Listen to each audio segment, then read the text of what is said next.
So was not here.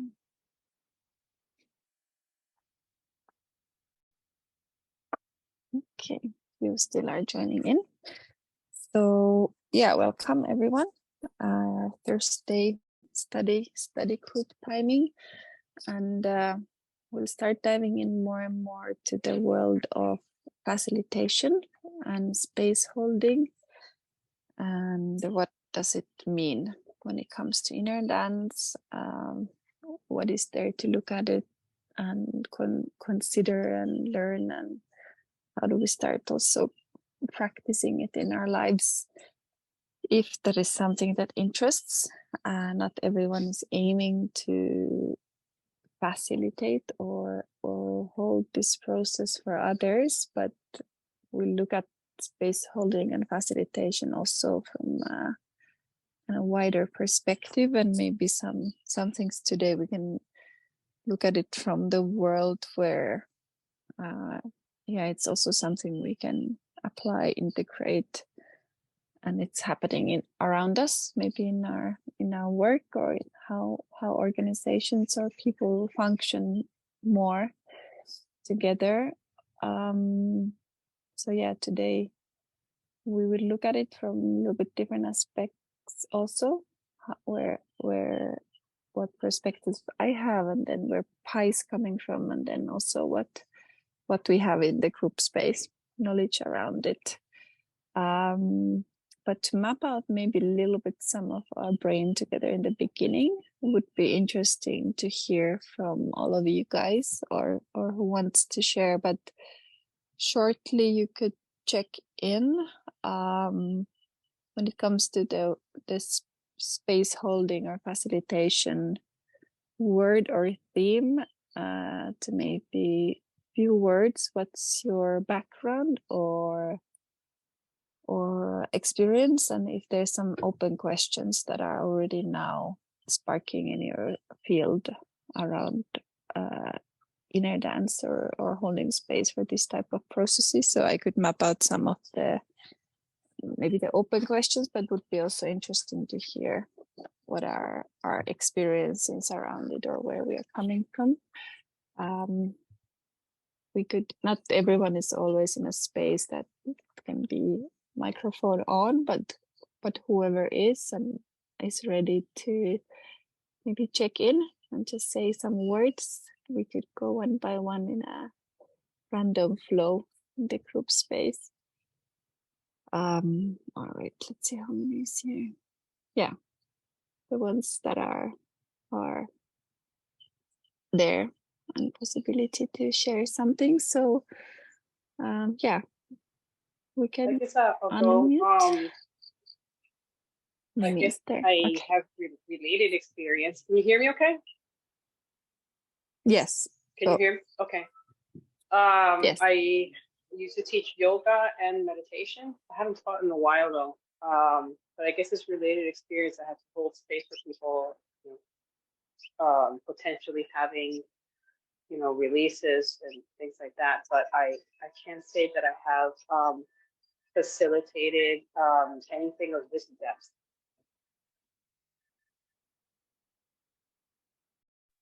Thank you. And if you have some open wonderings or questions that you're looking at, you can bring them also. So I'll write down what's in our minds, what we're wondering around the theme. Thank you, Mimi.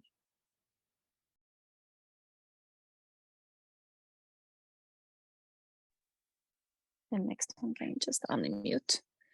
Check in around the theme.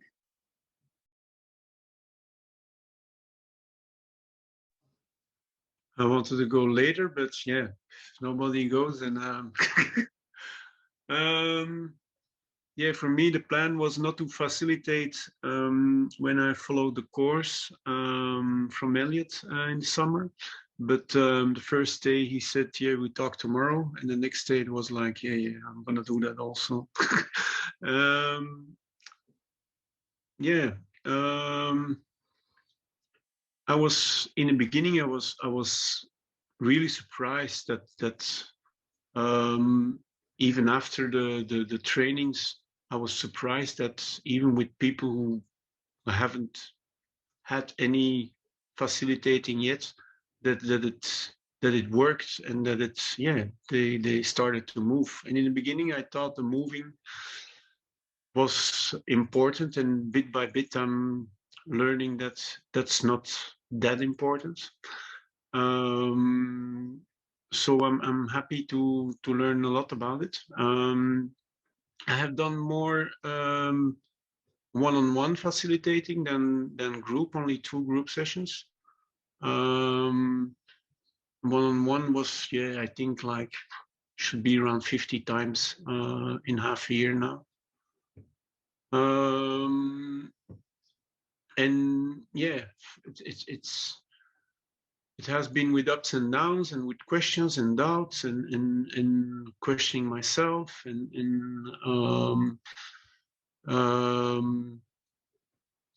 I have to take care also about, because I don't take care of myself enough, because sometimes after facilitating I'm really depleted, and certainly when I think that it's not working, and I think I give too much of myself. And yeah, it's like being depleted for a week, and even I had it once for 2 weeks that I was really knocked out.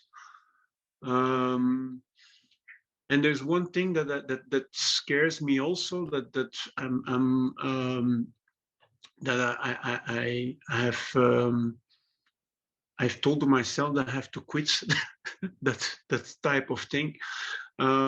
It's sometimes it's like afterwards that I can, yeah, because we talk to those people also, and yeah, we try to help them, and give them advice, um, and it was already from the first time that so, things, for example, that they have never told me, that I can point it really where it hurt the most, and I don't want to do that anymore. Just like, yeah, I don't know, it scares me that sometimes I can really think like, okay, there's your problem, I think, where you should work the most on. And I don't know how it appears in my head, but yeah, it goes like that. And to be honest, I'm a bit scared of that, because that's not my job neither to tell them. But yeah, it came out a few times, yeah, a lot of times. And I think I need to keep that for myself, and maybe think about it to go on a longer term, and maybe to find ways around to bring it a little bit more soft. Yeah, that's yeah. And also about techniques also, I learned from de-armoring, but body de-armoring first, like because that's the technique that Elliot does, to wake it up, pushing, and then in certain places, and then wake it up. But already from the beginning, I was like, I want to do it with music. I want to do like the de-armoring phase. I would like to do it in a kind of musical de-armoring, and I started to experiment with that. And yeah, sometimes it went too hard also, and now I'm learning a lot with Pi now, about how to do it in a soft way which suits me better. Yeah, that's about it. Thank you. Mimi, Actually, put in the chat. Can I say one more thing? Yeah, because I just realized from Mikhail's share. I'm also part of a really large community in South Florida of meditators, and the meditations that we do are very kind of like esoteric, and they move a lot of energy. So I have been around, I have experienced a lot of really profound stuff, and I have seen this also within the community. And so I know how energy can work, and I see what it can do. And even though we're just facilitating, and the energy is doing the work, and we're just there to allow the process. I guess I'm a little bit nervous of because I know it's a responsibility. I'd be put into a position where you know, I have to hold the space in the room, and you know, I have to be, you know, responsible in how that space is held, and how I react, and the actions that I take in the room while people are having these experiences. So it'll be really great to really nail this down so that I can be confident in holding that space for people. Thanks. Thank you. Okay, others? Hiya. Hi, I just wanted to, yeah, it was really interesting listening to Michael, sorry if I'm pronouncing your name wrong. Yeah, just really interesting receiving his share, because I went through a very similar thing when I first started to facilitate back in 2021, where every time I would allow my mind to kind of run the show, then I would also find myself being completely exhausted. And also there was a couple of times where, like, for a whole week I was bedridden. And then when the awareness kicked in of what was actually going on, and then the more I kind of facilitated, the more I trusted the process and surrendered, and just allowing it to be what it was, moment to moment, instead of kind of like trying to control it from the mind. That's when the exhaustion stopped. I wasn't trying to facilitate the session from myself. Like, I wasn't trying to control it, and then that changed everything. So I just wanted to comment on that.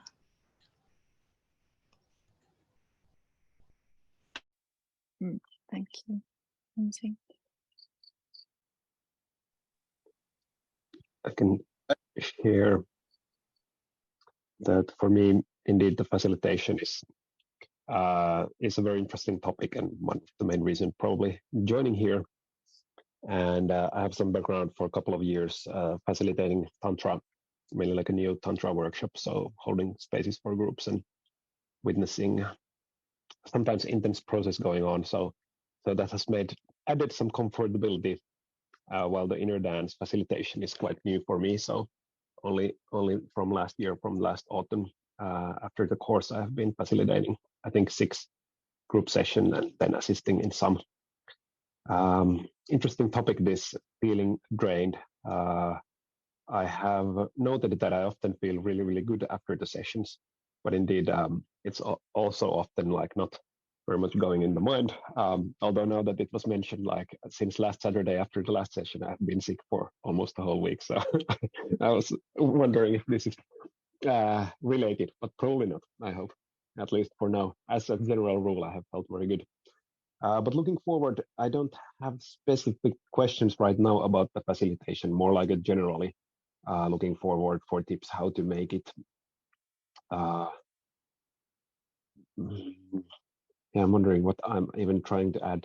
Well, one thing is maybe I have this belief in some sense that people also maybe dare to go in deeper processes if they kind of sense, or if there's a safer space for that. So in that sense, adding the capacity to hold space for people to go deeper, and then learning from other people's experiences, hearing the tips, and then kind of especially if doing alone or small group, or especially if it would be larger, but kind of managing the music at the same time, and or facilitating with touch, and kind of trying to hold the whole thing together. That has sometimes felt a bit challenging. No practical big problems there, but it feels like where to put the focus. So maybe that works as an intro for me.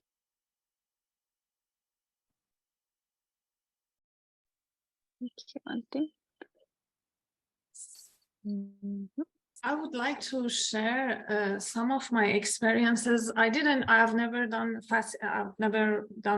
being as a facilitator, but as a therapist, I can say that when people come and start sharing all the secrets of their life or what they are struggling, I learned with I learned that the first things for me, actually, many therapists doesn't do that, but then I learned surrender to whatever it is as an energy, and just let it, that as Michael also explained, to energy do the job, to go. And because I find out many therapists send, or when I work in a clinic, they send me that you have to ask these questions, and I cannot do that because I think that I'm guiding in a way or controlling some things that it's for them, and I have to just trust the energy and surrender. But the other thing is, naturally we're gonna open up another field of energy, and then as the first session talk about boundaries and the fear. So before I was not, when I was seeing the client, I was drained a lot and my energy was gone, and but then I was teaching and learning how I can soothe and how can I taking care of myself. So every time that in the morning when I was starting my session, I was putting my intention to how I want to guide and what I want to receive as an energy and what I want to give, and also in the session completely coming with my heart and open my heart, but at the same time put the intention in advance, and to kind of this was the way that I learned to protect myself. And after the session, at the end of the day, kind of again doing the energy job or taking a shower with a salt or something like that to kind of clean my aura or everything. And this is one thing, but of course I think still there is the things that we need to learn about the boundaries, that where's the boundaries, because it's our intention that kind of guide how deep or where we can go. This is like in a therapy, I go for a question, but also I think I can imagine that as a facilitator, even when you receive and think, kind of you project, there's a projection there energetically. And yeah, this is what I want to share. Thank you.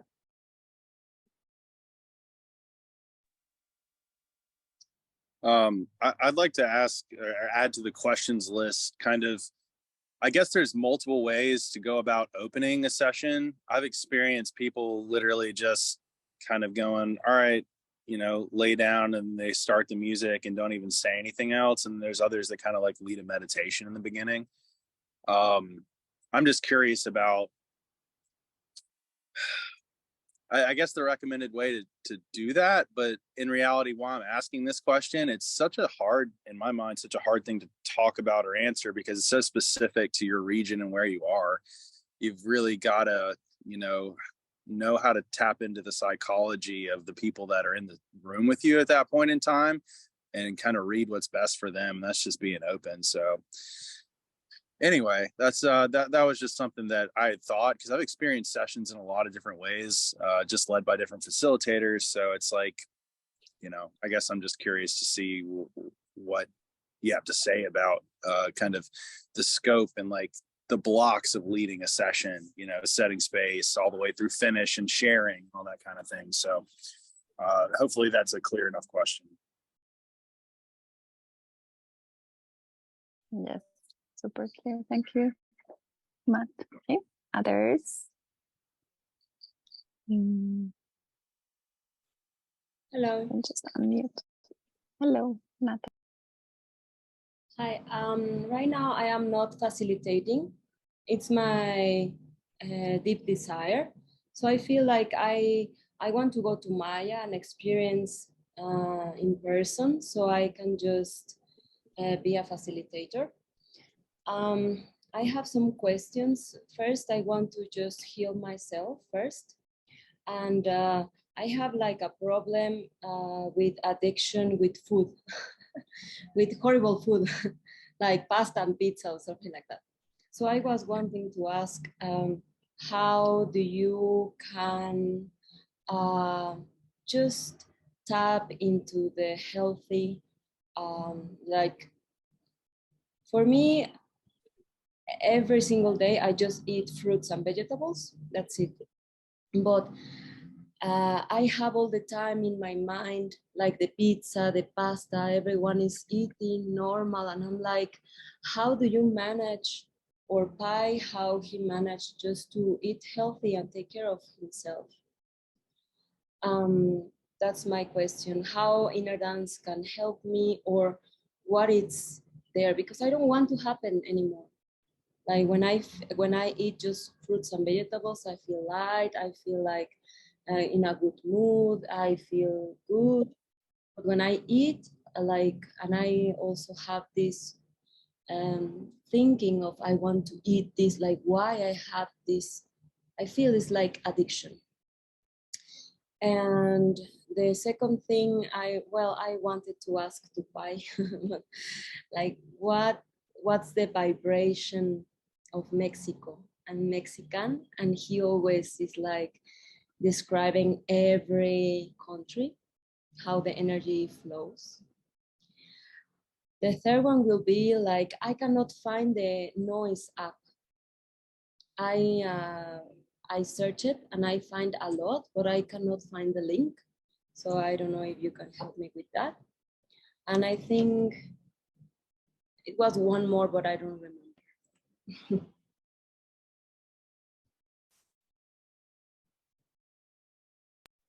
Okay, thank you, Natalia. Some of those we can look at.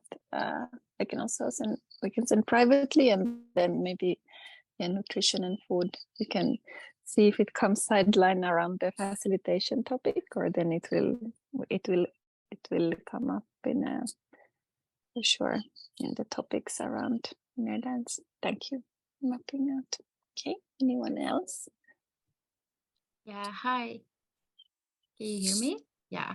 Okay. Yeah. I have this question about Pi was telling us to not only read the bodies, but also read the room. And for me, that's like a little bit abstract, because my intention would be to be there with the people in the room, but how can we manage to organize the room at the same time? Yeah. And also how to organize the music together with the bodies. But maybe that's linked to the room question. Yeah, I think that's it for now. Yeah. Thank you. Really good questions. Oh, Natalia, I sent the link for the Noise app in chat, so you can check it out.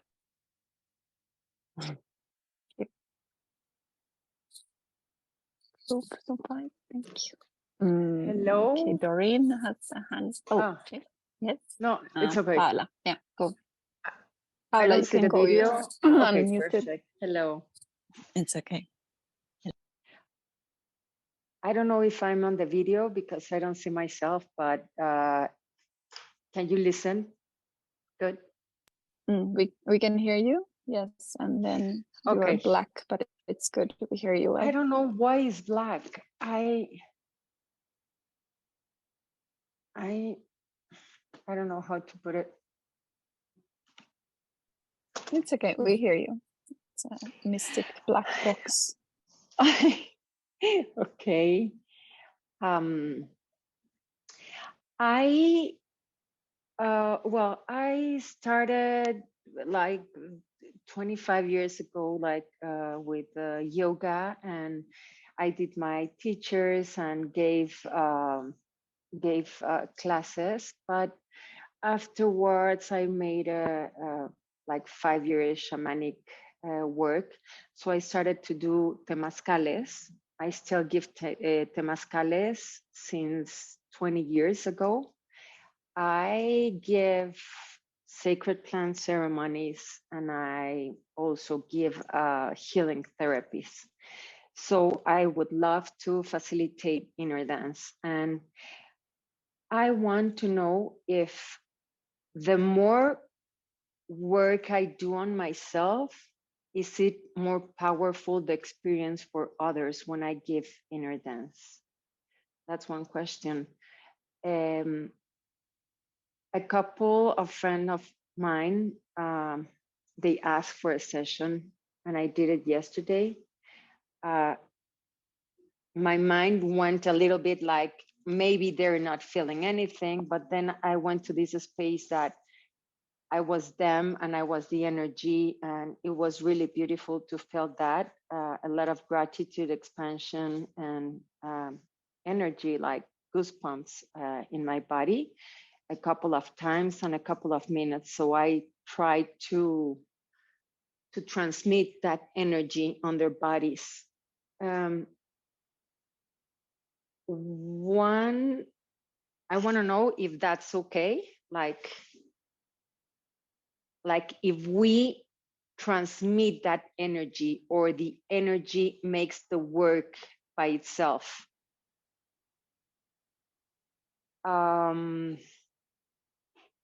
Another question that I don't know if it's right, but I took like a couple of sessions of CAP, and I don't know how they can prepare someone in 5 days to facilitate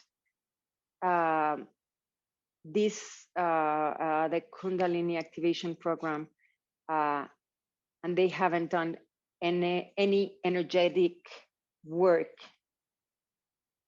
Like I don't want. I want to be prepared with inner dance, like to be a good facilitator. Like one of my friend yesterday had back problems, so it was very hard for her to lay down all the time. So I want to know if they can be in a sofa or something. And for them, it was a little bit too long. Thus, the time of the music has to be an hour and a half or a specific time. I hope that I express myself okay. If you didn't understand something, please, I can try to express myself better. No, it's very, very good. Thank you. Very good questions. Thank you. Thank you.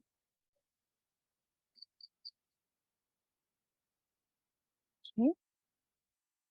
Is there others who wants to? Hi, I have 2 questions. Okay. One question is that I am facilitating now for quite some months and quite a few sessions already, but the last 3 sessions I have a moment where I am almost passing out, and I have really no idea what is happening in that moment. And it's not that I'm really actually passing out, but for this short of moment of time, everything becomes kind of black, and I'm dropping down on my knees, and then I'm going to breathe, and then I find myself back, and I'm okay to facilitate again. But I'm also not really afraid, but I'm kind of curious what is it. So this is one question, and the other is Pai mentioned something in a earlier call about moving the right arm, and that is corresponding with the left brain or the heart. But that is also for me a bit abstract. I don't know what he meant by moving his own right arm or moving the arm of the one who is being facilitated. So these 2 questions I would like to bring in. Thank you.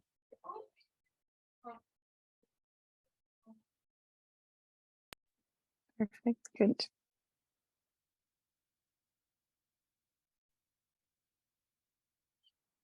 We have a lot to talk about. Is there anyone else? Still? Yes.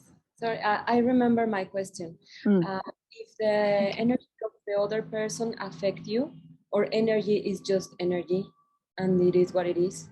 Because right now I am a therapist, physical therapist, like massage. So I don't know if the people that I am attending affects my energy, and in inner dance also the energy of the people will affect you, or how do you protect yourself, or energy is energy?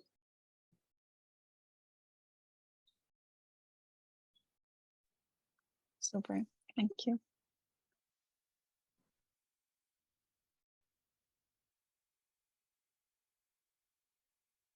Okay, and also, is there something else? We can also harvest later, go into dialogue more if there's something coming up. Okay, we have a good harvesting already. So yeah, I'll talk a little bit more,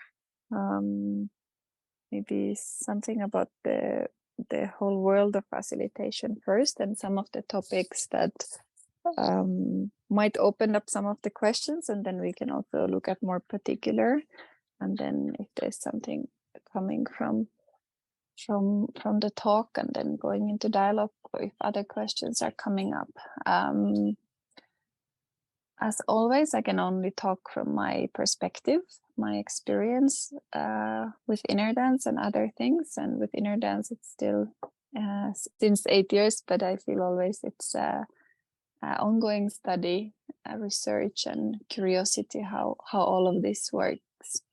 But I start from the world of facilitation, even what might it mean, what it might mean for us, the word, or in a world of facilitation where I'm coming from. So facil is to meaning word in Latin, to make things easy. So facilitation word itself comes from the perspective that facil, to make things easy in a process or in the world. So where my previous profession as a facilitator actually comes from is organization culture and NGO world, and studies about how to hold group space. So if we encounter facilitators who are working in society, in organizations, or they consult, or they come in from that world, facilitation usually means a person who is organizing a group process, or supporting a process where we make things easy for the group mind to birth and come out. So I'm looking at it from perspective how authorities and world has been working for a long time. So if we think about the basic community or group of people, how we've structured ourselves for a long time, there's usually been always a leader or a boss or a mother or father or authority, teacher, doctor, healer, therapist, like a one person who has speciality of leading or deciding how things goes. And in organization worlds, it's really in a big shift in many countries, where, for example, companies are looking at like how knowledge is formulated inside the organization. So if we just imagine a situation where, if I'm the leader or the expert of a thing, so I have one brain or two parts of my one brain, but I have my knowledge, my experience, my studies, my world, where my knowledge comes from. So I'm coming from a one person who knows something, and maybe I'm then an expert or a specialist, or I'm in a position to lead, or I have my company and I'm the owner, so I can decide on things.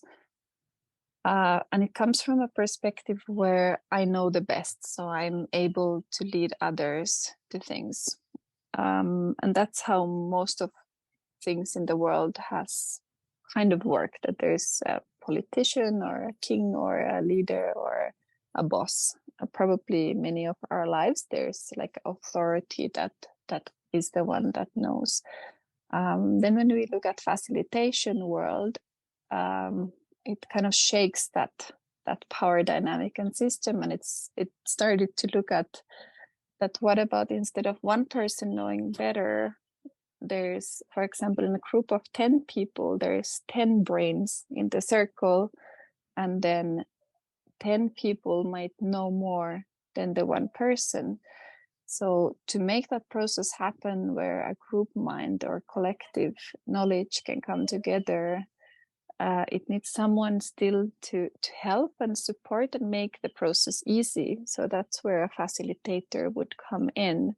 So a facilitator in that world would come in, have tools, have skills to create a group process where a group, it can be conflict management, it can be different designs in organizations or a group of people. How do they want to get into certain goals or solve situations or going into planning, or multiple things that facilitator can do.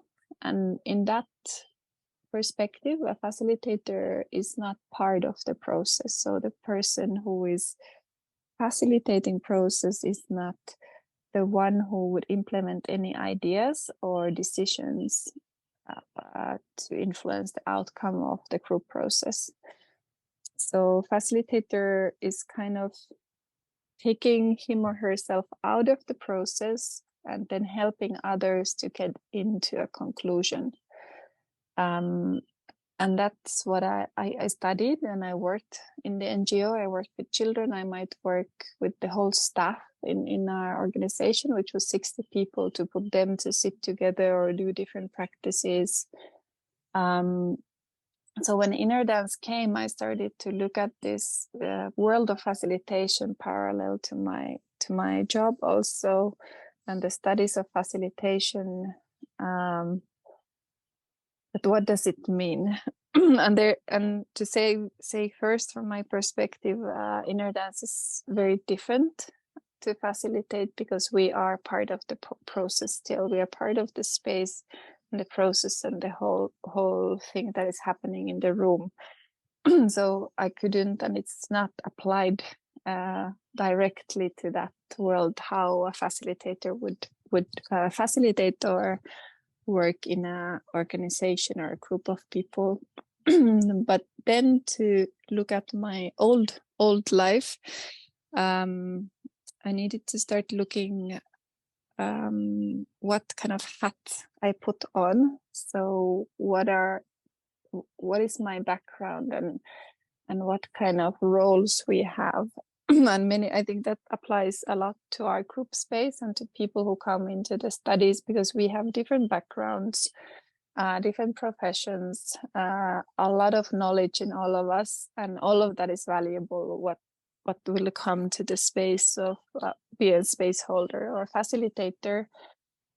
So I could identify myself because I came from, outside of my work also, of teaching yoga or doing body therapy. So my role would have been a teacher before, would have been a therapist.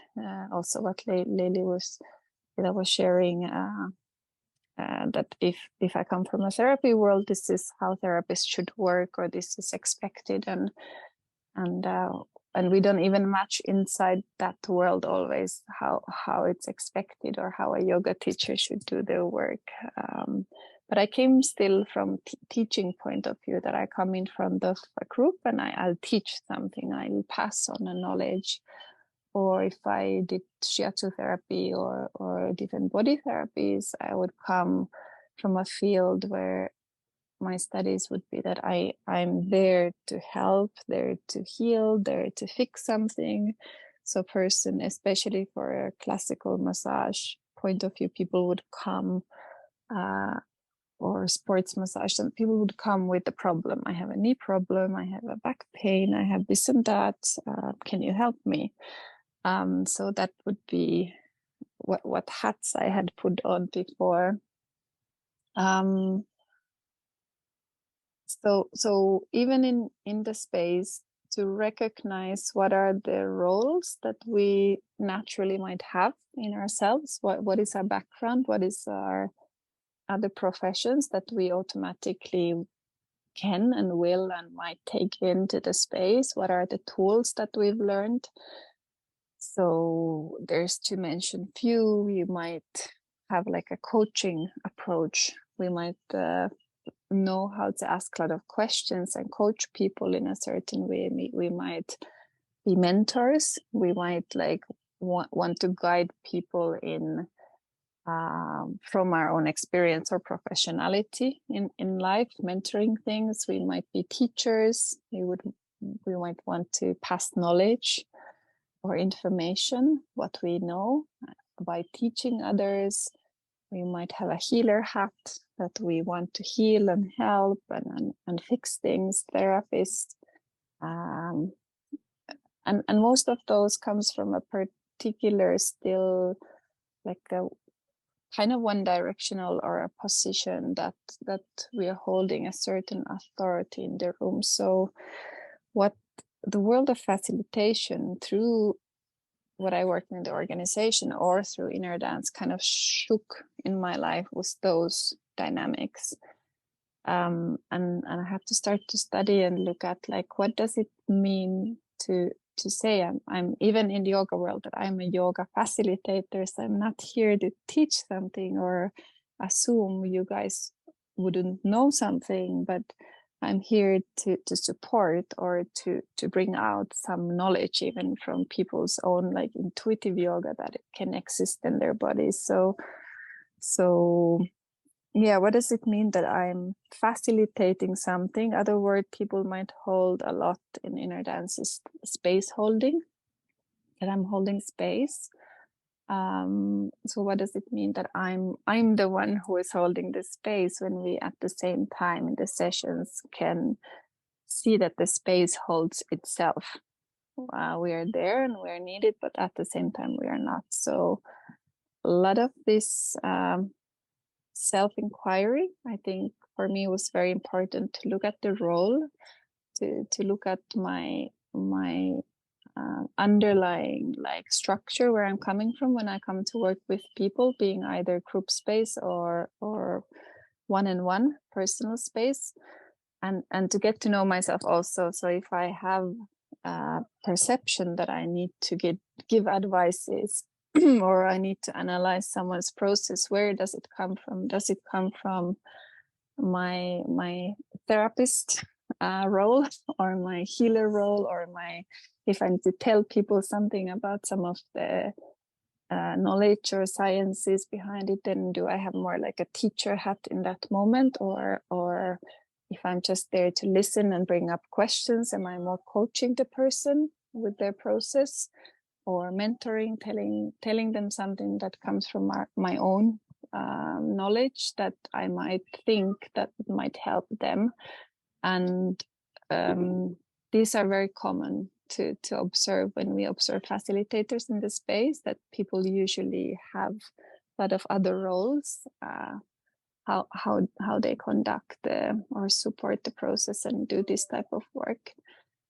So that would be first kind of thing that I would look with myself, is like where I'm coming from, what kind of tools I also have. So myself, I have a lot of bodywork background, but also a background of working with a lot of with groups and people and kids, and like guiding a group process. So if we do group sessions, what are the skills also to hold the space? And then some of the questions that Matt was asking is like, okay, how do we start? How do we open? How do we share in the space? What are the ways? As many people here now in this room, we will have as many styles and ways to facilitate or even form the space for this process. So that would be my other inside of my own journey, that how we have something which is a very mirroring process in our brain. So when we've seen other facilitators doing the work, when we've seen things in social media, or when we've been in the sessions, so our mirror neurons will already catch things. We learn by the experience that what's been happening into our own body, like how others have held space for us. And then we learn things by seeing how others are holding space. And then there's a huge movement right now to mirror and see what is happening in Instagram or social media, which affects already what we think. How is it, or how might it look like? So there's a process where we learn facilitation by being exposed to others facilitating us and going into our own process, and where we just start learning by doing it, and learning also what is our own way, what is our own kind of authentic way to be with people or be in a group space. So if I'm for example very uncomfortable with touch or speaking or playing music or any aspect that we might use in the room, maybe I don't do that way. Maybe I don't hold space for myself or others with that particular style. So what are the ways that we hold space, which comes from from ourselves, from authentic way of being with others, mirroring and supporting the process, whatever is happening is a one aspect. Like, what is the way for myself, and then what are the things we can map out and learn from each other in this group. It's already, we have a lot of knowledge about space holding here, and then what can we learn just by starting. Sometimes people who don't know what they're doing and are facilitating for the first time can be actually the most powerful experiences to receive when laying down, because those people don't have so much pre-mirroring boxes how this should be and like intuition and listening the space and the people who are in the process is very alert. So that's always really interesting and I think precious when we can start facilitating and exploring it without actually knowing what to do, because some part of us will know, some part of us will tap into the part in ourselves that will just know, and we are going to learn how to know and how to be, but without actually exploring and trying, we cannot learn. We cannot put a guidebook to say, please do this, then do this, then do that, because it would be only my perception of how I hold space. So something very precious in a free process and space like inner dance, I think it really teaches us fast to tap into our remembrance and knowing of what will then reflect in the room very authentic, because it actually comes from us, and people will resonate many times when the things we are doing and what we are saying and how we are with the space holding will come from us and not the learned style from someone else. So during this course and beyond, anyone who is interested to facilitate, it's a good moment to try. We can try and practice with our friends or kids or parents or partners, or invite people from our surroundings that and kind of be authentic in the space that this is something we are exploring. And this is something we are studying, and I'm still saying that if I'm gathering a group, I'm still saying I'm in a journey of studying and exploring this, and I'm doing it together with everyone in this room. So I try to take the teacher hat off when I'm holding a group space or when I'm holding inner dance, because one of the values for me which is important is to create a very equal space where okay, so when one of the question is like, how do we know, like how the space, how to read the space, or how the space holds itself, that is just something where I feel like when we are in that space of listening, and when we are with a group of people, that's a practice. What do I feel from this room? What do I feel? And listening, if what happens in people's individual processes, but then we also start noticing their synchronicities, or one person cries, it starts to facilitate the other person's process, or a sound facilitates the whole space. So it is something that I feel we can just learn by listening and kind of observing. So first and foremost, to hold space in inner dance for me is a dialogue. It's a listening process. It's an equal process where, myself, I'm careful because I also come from the therapist hat or having that role in me.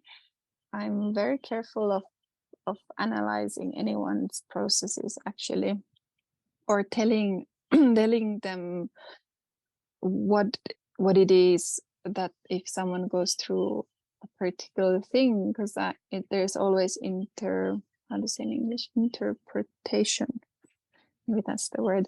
I'm translating already something through me, so I'm putting my perspective there, or my my personal feeling about it, and it might be true, but it also might not be true. So it influences a lot, especially if people come from the world that they have a tendency to give their power away.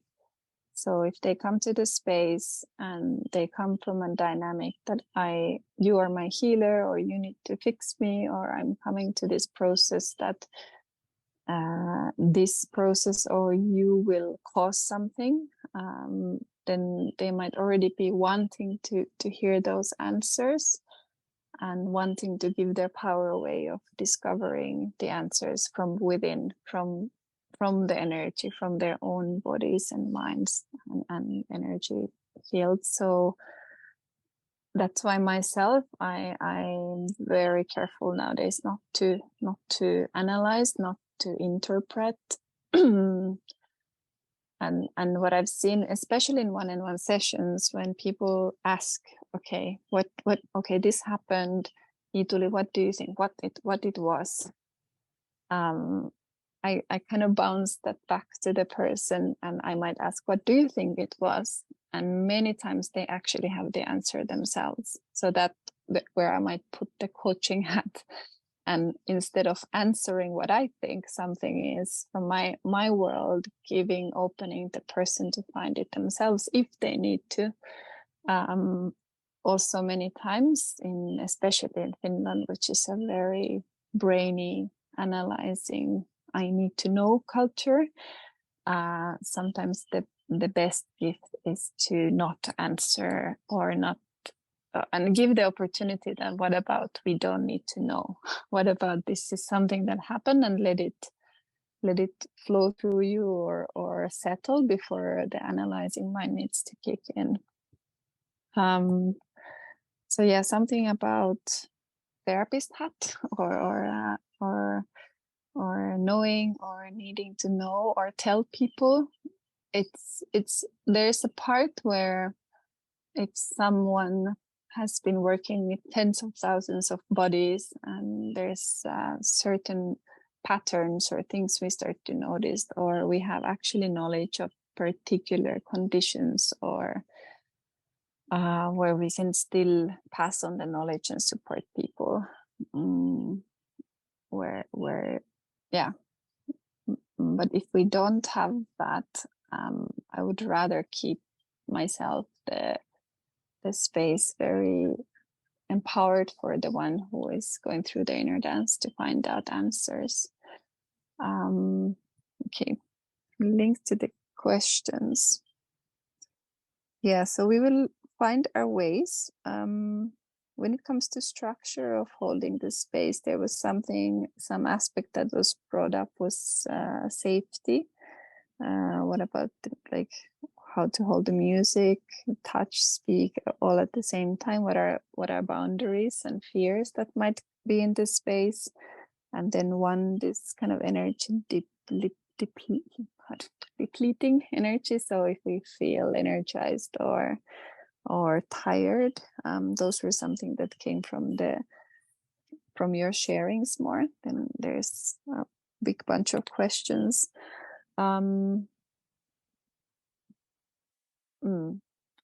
So,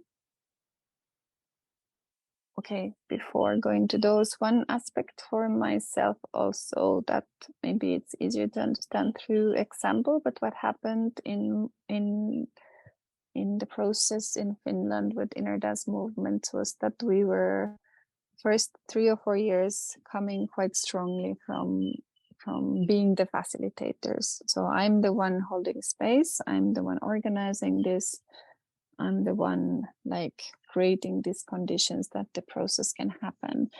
And it had like a trace still of the status or ego or being in a position and having like very strong facilitator hat actually on. And then we were looking amongst the facilitators some power dynamics. For example, I was holding a lot of power because I was the one who started it there and the movement, and kind of the one who studied the most that time. So then there was like an underlying power in that position that what I was kind of holding. And then we were looking at with the co-facilitators like how those dynamics can be somehow worked on in the space, and we came up with this idea of a community session. So we wanted to explore what happens when no one holds that role so strongly. So we invited people who want to explore once a month an inner dance community session where everyone can facilitate who wants, anyone who wants to create the music and anyone who wants to lay down, but they can stand up, lay down, go into that practice of also changing the roles. And so there was something what we wanted to explore also, where inner dance is even happening more when you facilitate sometimes. So what are the boundaries and lines between laying down and facilitating, and then how can we explore both at the same time in the session? So people basically came and might lay down, but then after 5 minutes some people might stand up and actually go and facilitate in the space. And for me that was really scary first, because I was like, how can we allow this for people who's never done it before, like just to go. So I came a lot to the space still from security and safety and boundary perspective, but it changed something. It allowed so much more equality to happen, and our country is kind of all about equality. So it actually changed some of the authority and power dynamics in the community that time a lot, where some people shared after the first session that one lady who had been doing vipassana and meditation for over 40 years, she's a psychotherapist, and she sat after the session, and she had done a lot of inner dance with us, but this was the first session she was in the community session, and she sat and she said like, oh my God, I get it now, that the first time ever in her life she realized that the guru and the teacher and the knowledge is inside of her, just by sitting in an equal space where no one is actually leading or being the one guiding the process. So when that was set up in the space, she had the biggest insight, where she's also coming from the meditation world, where there's always the teacher who gives you and is there in the room. So she found that and the world that the energy is the teacher actually came alive. like when we don't hold those authorities or roles, how much we actually trust the process, how much we trust the nature and the energy that is flowing, and how much we then can kind of journey into it naturally and allow that to happen. So that for us was a huge thing to realize that, oh, we can actually equalize the space and explore it. It didn't take away that we wouldn't hold and organize as facilitators the session still, but it changed the tone how I was speaking after that to a group space. So instead of me being the one who knows, I slowly shifted to actually what I was doing at my work, to trust the group knowledge, the collective, the information in the space, in every single body that is laying down. That and maybe that can be linked to this word of transmission. The word transmission, if it's seen as a one-way path, that can come from some lineages from Asiatic, old, like more linear, passing through an energy or Shaktipat, or that I'm the one who is activating someone, or I'm the one who is transmitting something. For me, it comes still from a very old power dynamic system. And if we then go into the study of energy and physics, how energy moves in both directions, in my world, there's no such a thing that it would be one directionality, that I would be the one passing on something, because there's always a resonance process. So in this type of work, we work a lot with people's belief systems. If a person comes to the space and they, like, placebo is a very effective way also to work in the world. So if people believe and trust that you are giving me something, or you are transmitting something to me, it can easily work. But does it mean that it would support that person to find it from within, or to go into process where we slowly start to discover and remember, kind of going to that baby state where the baby is perfect. We don't need to fix any baby in this world to experience more, or to understand more, or to be something else they're not. So yeah, that could be like a simplified sentence for me to go into that, like, perfection or remembrance of the state where we are connected and where things are flowing. So yeah, that would look at maybe I think the answer even came in the question, like, do we need to transmit something, or is the energy doing itself anyways? The energy is anyways flowing in this world, so it is doing itself.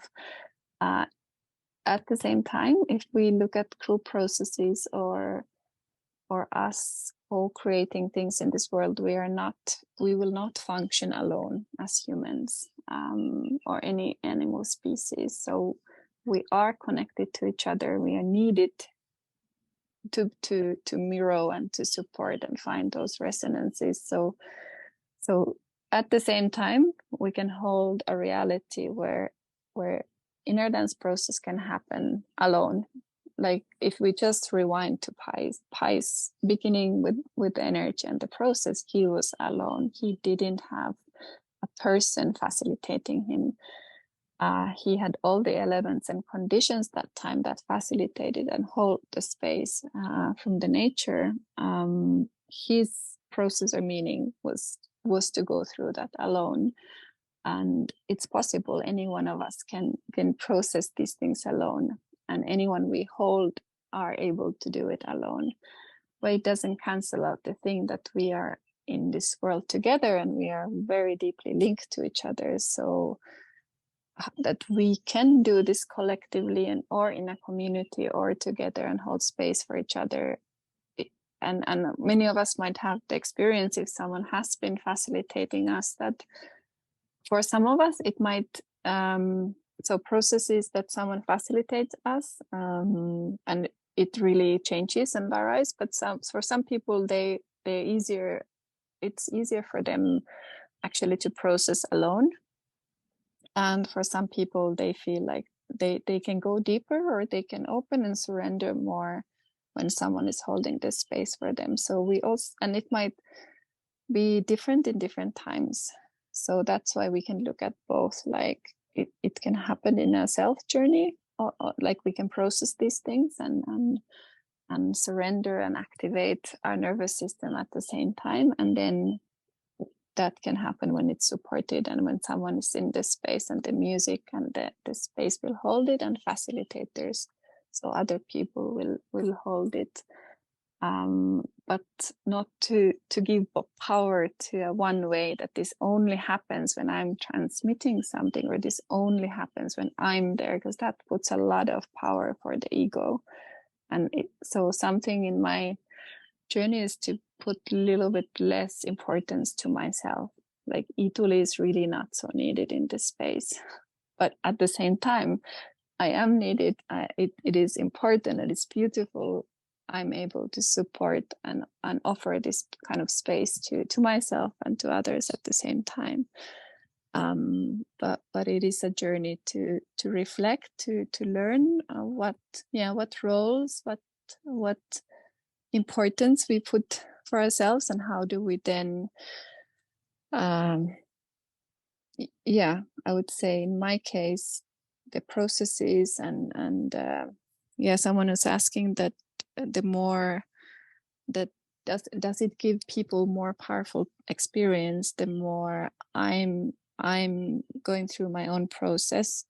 For me, that's not like, we don't need to give people more powerful experiences, because it comes from a perspective that I'm giving the energy, or I'm the one who is causing the thing. Again, like it doesn't, it's good to take myself out of the picture, but to be able to support and to understand and learn more. Of course, the more I've gone into the depths of my own consciousness and being, and others, it will understand more. It can hold kind of more the space. But children can do this. They can facilitate the space also. So it doesn't mean that it's only if I have 20 years of experience that I could do something. So in that way, inner dance is very equalizing, free space, where it breaks a lot of the boxed in patriarchal linear power dynamic things that are many modalities and spiritual paths or systems, structures in the world overall has. So for me, inner dance has been that kind of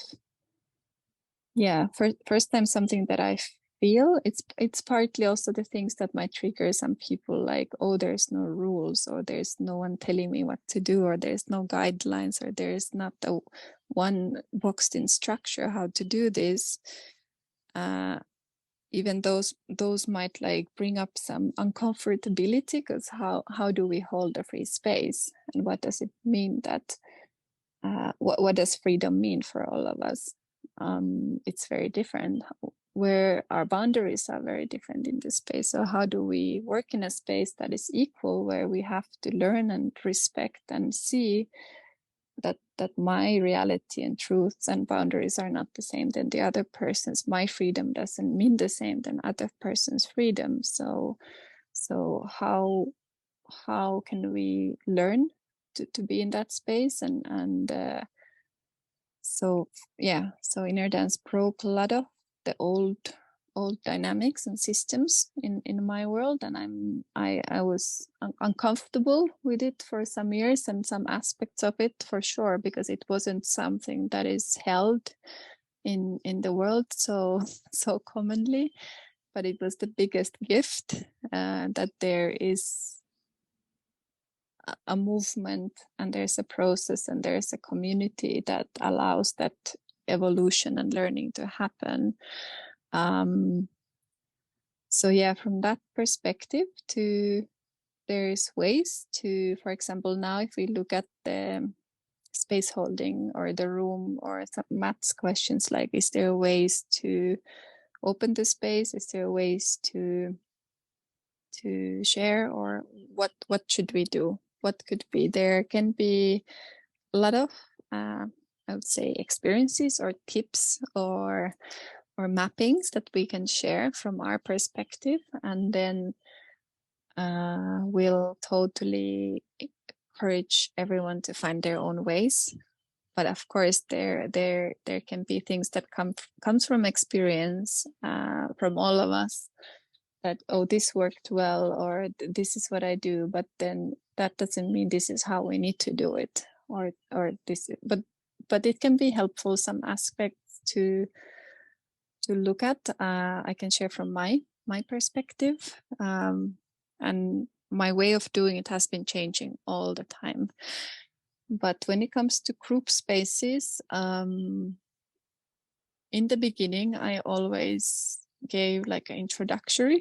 It's partly because I was studying inner dance. After the beginning, I went a lot to Bali, and I was studying it through a format that also changed the name later, but it was kind of boxed into to my teacher's perspective. How is it good? And she wanted to explain a lot, so she also taught us that time that it's good to give introductions. So we talked quite a lot in the beginning in the sessions to open up the space and tell, and that was very challenging because at the same time we couldn't tell exactly what it is or what is the thing people would expect.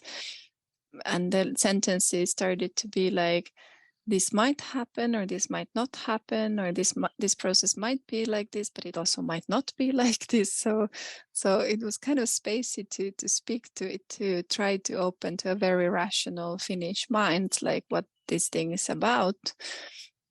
So usually we told something about the birth of inner dance movement, or where it's coming from, because it does tell something.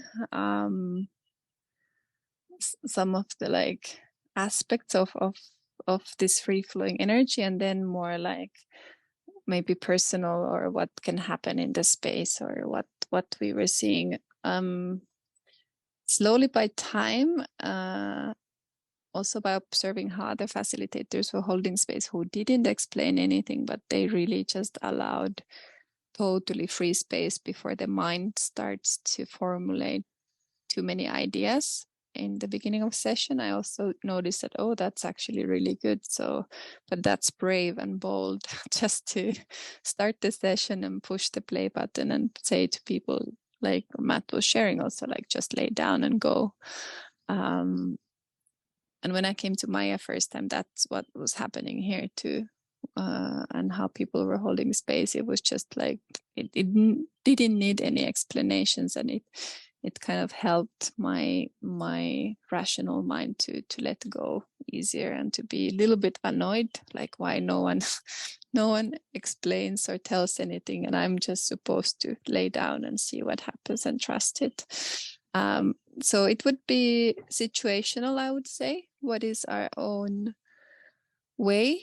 If we feel we need to open up to, especially to certain audiences, if we feel like, okay, there's a good introduction can help to certain types of people who might need some words to it before they lay down, and then there's situations where we can already feel like, okay, it's not needed, we can just go into the experience without too many explanations. What then I think in some years started to do was more the check-in, that was allow people to share a little bit in the beginning, and then hearing where everyone is at. Just a very short, like, okay, what brings you to the space, or what brings you here? To introduce a short check-in, because during that circle that I would listen to what people, where they're coming from and what's happening in their mind, I could already pick up some themes or some relevant things that are in this space. Like today we opened this call by you guys sharing, so it helps me to look at what's relevant somehow for us. When I'm speaking right now, I'm already like having more ingredients to the recipe, that what I might speak about that might then be in resonance, what are our wonderings or what's happening. So we had like a short 20 minutes checking in the big, so our sessions were usually 3 hours. So we had a short checking, and during that checking, I would be very alert to listen, to just listen, like, okay, this theme comes up, this thing comes up. Someone might already bring up, I'm very nervous, I'm really scared, I don't know why I'm here, but I think I need to be here. I knew I need to be here, so I'm here, so I'm excited. So from that sentence, I would already pick up like, okay, there's something about trust. And then when I would start to speak to the group before the session, I might just bring up some themes about trust, or bring up like things like, okay, in this process, we are learning how to trust. We are relaxing, we are surrendering just by laying down, and there's something about trust. So I could kind of pick up some things that are coming from the actual, and that's also related to the questions like, how do we read the room? Those are the moments we can read what people say when they come in, how they feel like, we can already see if everyone is exhausted and tired after a work day, or if they share something like what's happening, and then how their bodies will be when they lay down. You can feel if they're very alert or they have difficulties to surrender or to rest. So that's something, how to read the room is just to be very observing and listening. Then we would have the process, the question about how to hold music, and that if we want to go around the room, and some people use words or speaking. How does that all happen in the same time okay, so myself, I used to make ready playlists. So I would, when the world of inner dance was song by songs, I would then that time just collect songs into a playlist. Then when the playlist started to be like ready, layered mixed playlist, I would use first the ready playlist in the beginning, because I was quite attached to facilitate with touch and with the bodies and going around the room. So I only after 4 years, I think I started the first time I tried DJing, which meant that I would layer the sounds and the songs live in the room, which meant that I actually cannot go around. For me, that was a really good practice of the theme, that how do I listen to the space? So and I was alone that time. I had maybe 20 people in the room laying down, and I realized, like, I'm DJing, I'm with my gadgets. So, oh no, I cannot touch anyone, or I cannot go around, or I cannot play some instruments around the room, or I cannot support this process that way. So does it work? And then my learning in that moment was that I actually needed to just more tap into what's in the whole group process, in the collective, and whatever it is. And I had to trust my intuition that the next sound or song I'm going to put, and even just then observe and listen what happens in the room. So and my biggest realization was, again, many times I've had this realization that Italy, you are not needed to make this process happen.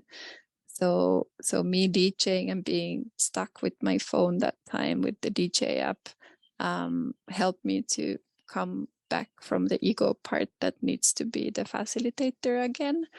And that's a really good practice. The gift in my years that time, it was that we always had many facilitators in the room. So also one person might do the music and others could go around. One might be more comfortable talking something if some words will come out or anything. One might be more electric antenna facilitator and just be in the energy fields but not even touch anyone. I was always, my dialogue with usually is with touch, because it's something what I feel it's my language to speak in the process with bodies and to be in that conversation.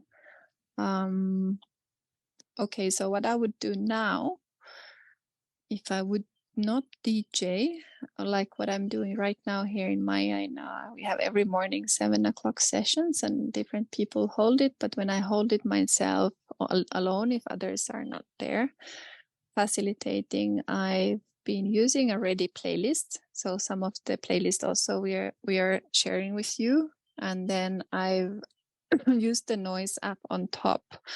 So I've put a ready playlist, so I have something kind of backing up the sound world.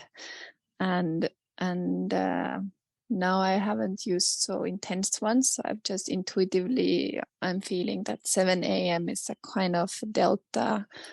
We just wake up and we all just gather in the room. So I put something more softer playlist that are like holding long time kind of the sound. And then when I would want to create and listen to the room and see more that I'm reflecting through the sound, I've used the My Noise app.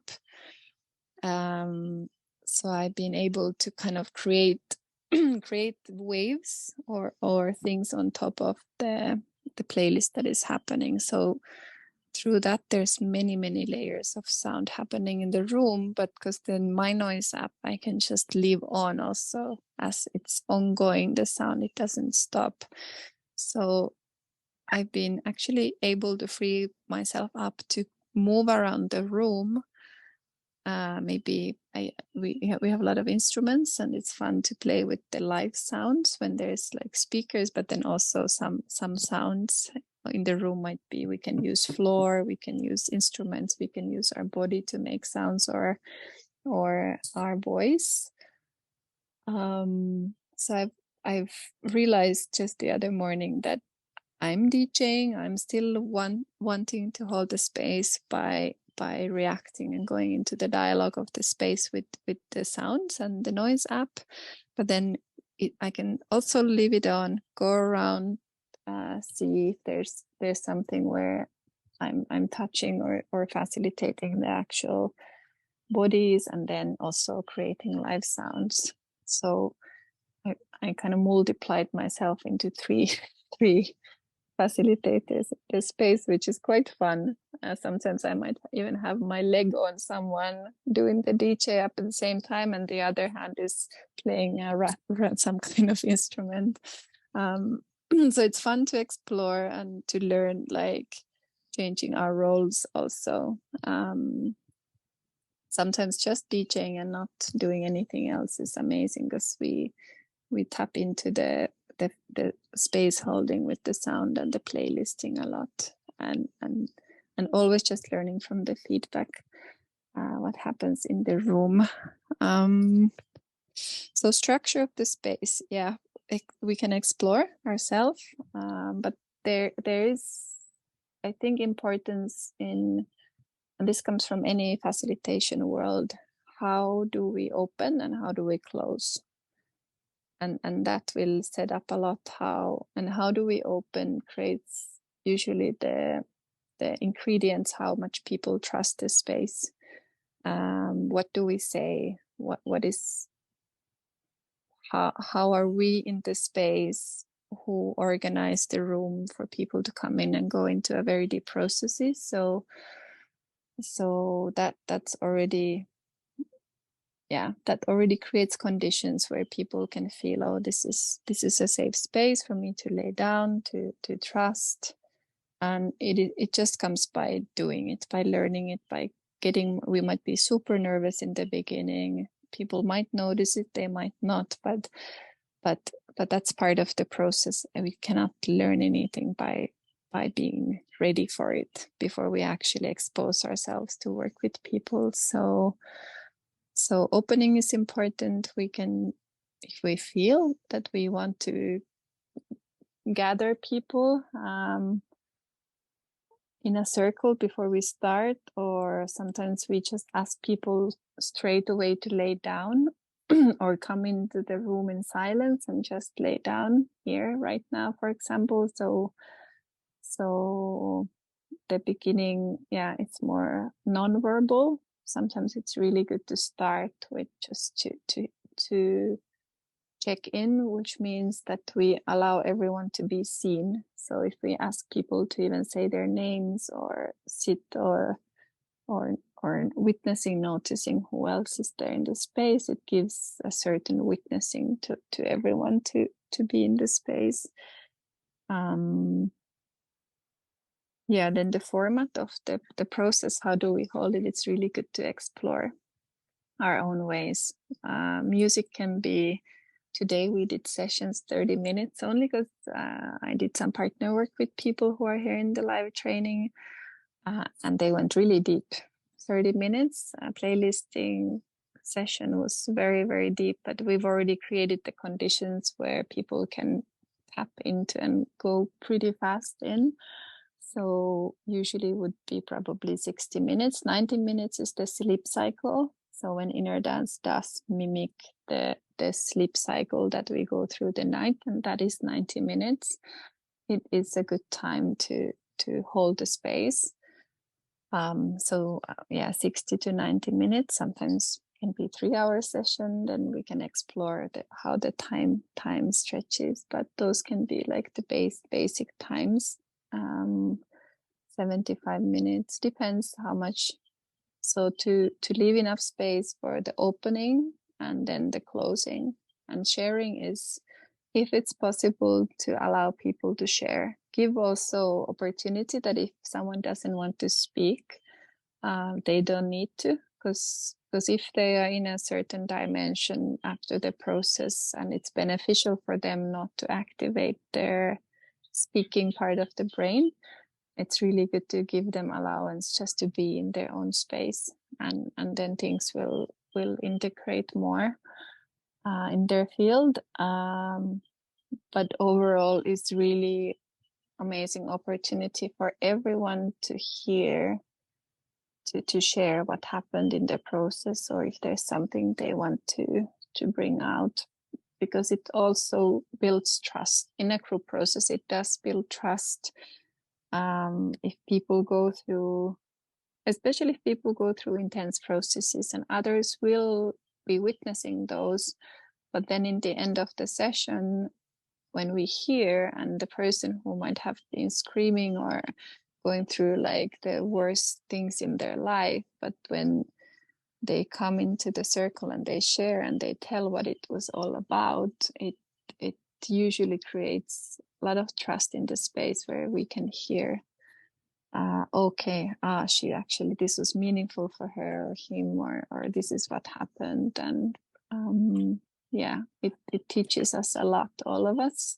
Another aspect of sharing in the end would be there's many times a lot of synchronicities in the group space, like 5 people in the same session might see the same visions if their inner dance is something that some people see visions, for example, or colors, and then funny is then sometimes it's like, whoa, 2 people saw same things, or 3 people were synchronized in their processes. You might see it in the sessions where people go, like, very many times they go, now it's really dark here, I'm showing positions, but they go into the, what is it in English, fetal, like a baby position, and there might be like a same second that multiple people go into the same position at the same time without them knowing that each other, what was happening. Or something happens in one person's process, they might cry, and then the other one shares that, oh, when you cried for me, because in that moment I was actually in this and this situation. So those things are very valuable to harvest if there's time, all of us to learn, and then to understand that we are not only in our personal process, but there's a really collective space happening between all of us. So yeah, I would myself, I like to give space for sharing if it's possible. What else about the structure? Yeah, setting space, how to read the room. We've talked some about it. how to organize the music. Some aspects came out.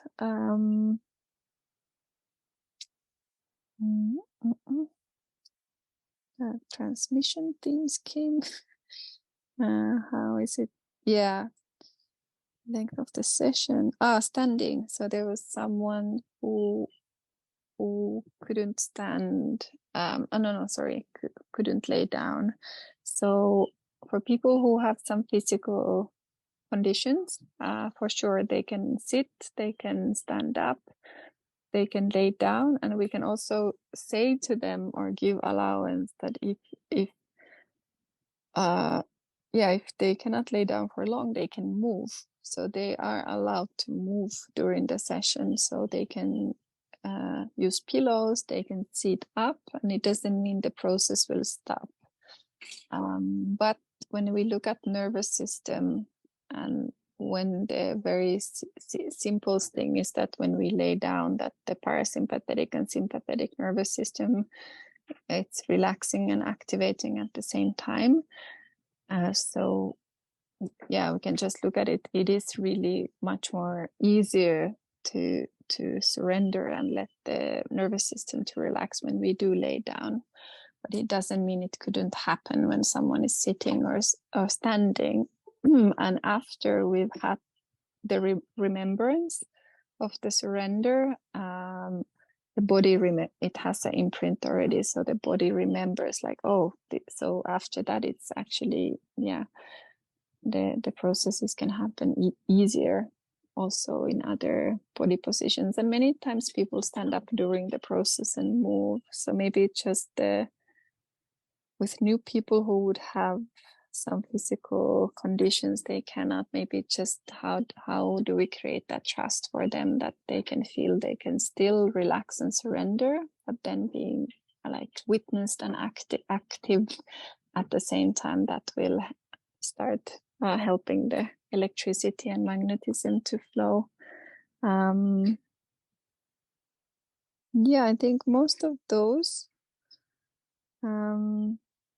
to maybe look at Natalie's food and addiction questions would be just shortly to look at it, that the process will support itself. Like now going into our own inner dance would help us to look at our patterns with food or cravings or belief systems and structures in our minds. If we feel this is really good food, what Natalia was sharing, like this is what I really want to eat, and this is where I feel good, but still I'm craving and thinking about these other foods. So that would be already like a theme to process in our inner dance, like look at how we are built, accept that I'm built this way. So what she said, that pizza comes to her mind a lot. So we can inner dance with the pizza, to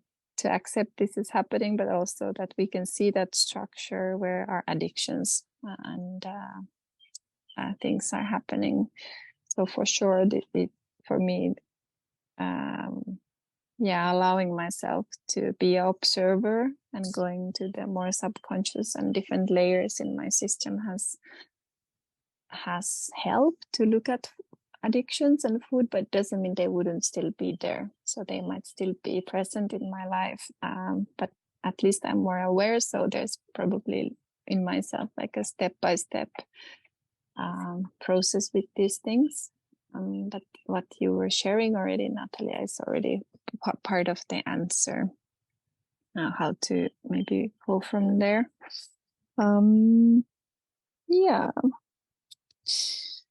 What else? I think this is pretty a lot. I think Pai can talk about the passing out.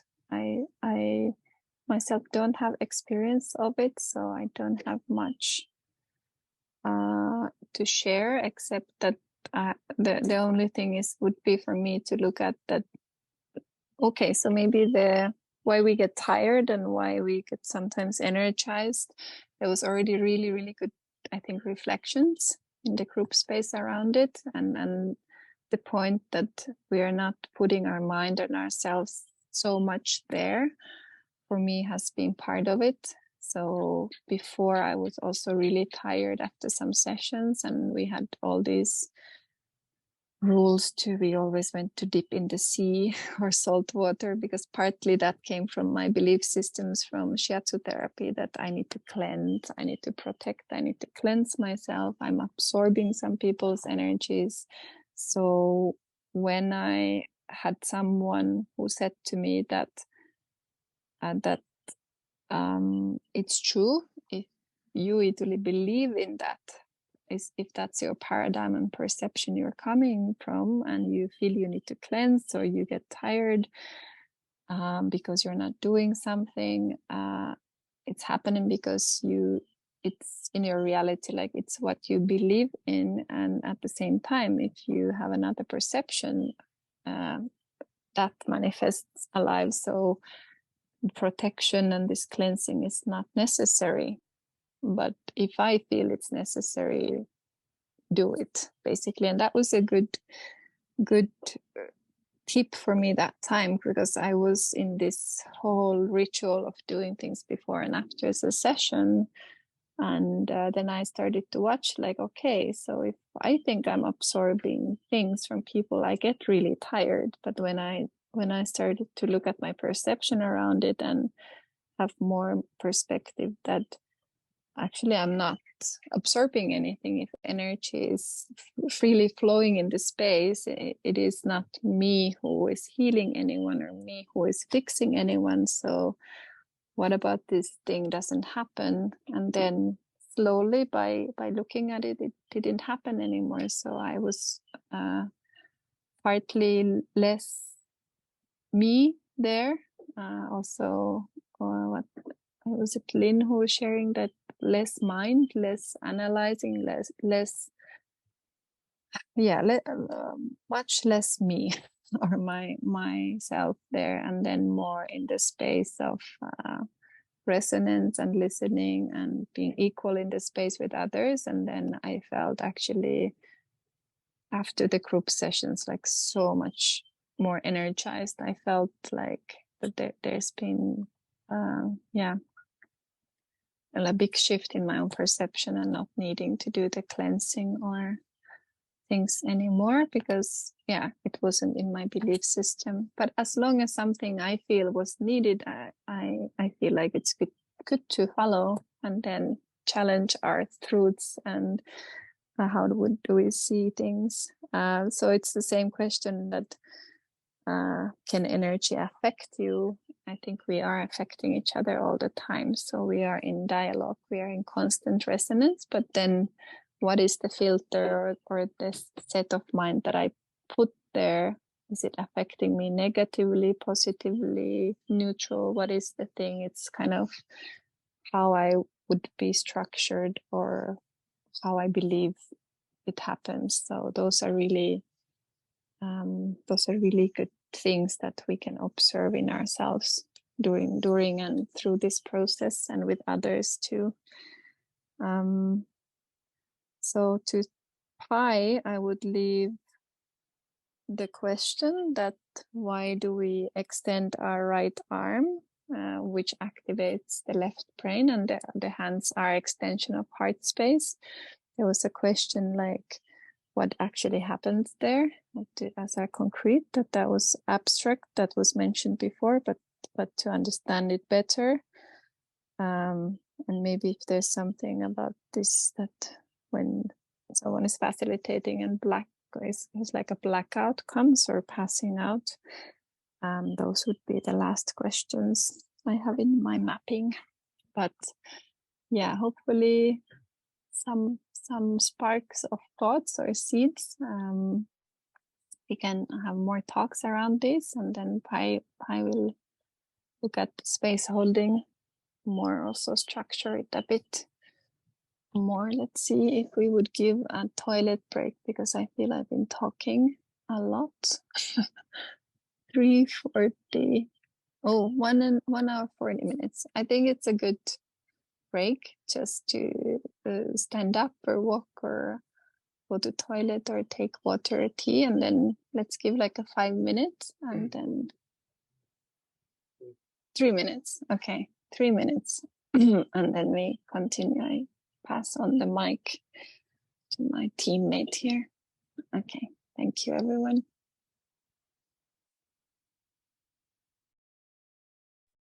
Just let me know if everyone's here. I'm just looking at the screens and seeing if everyone's present. I think we could just start. Just let people catch up. So hi everyone.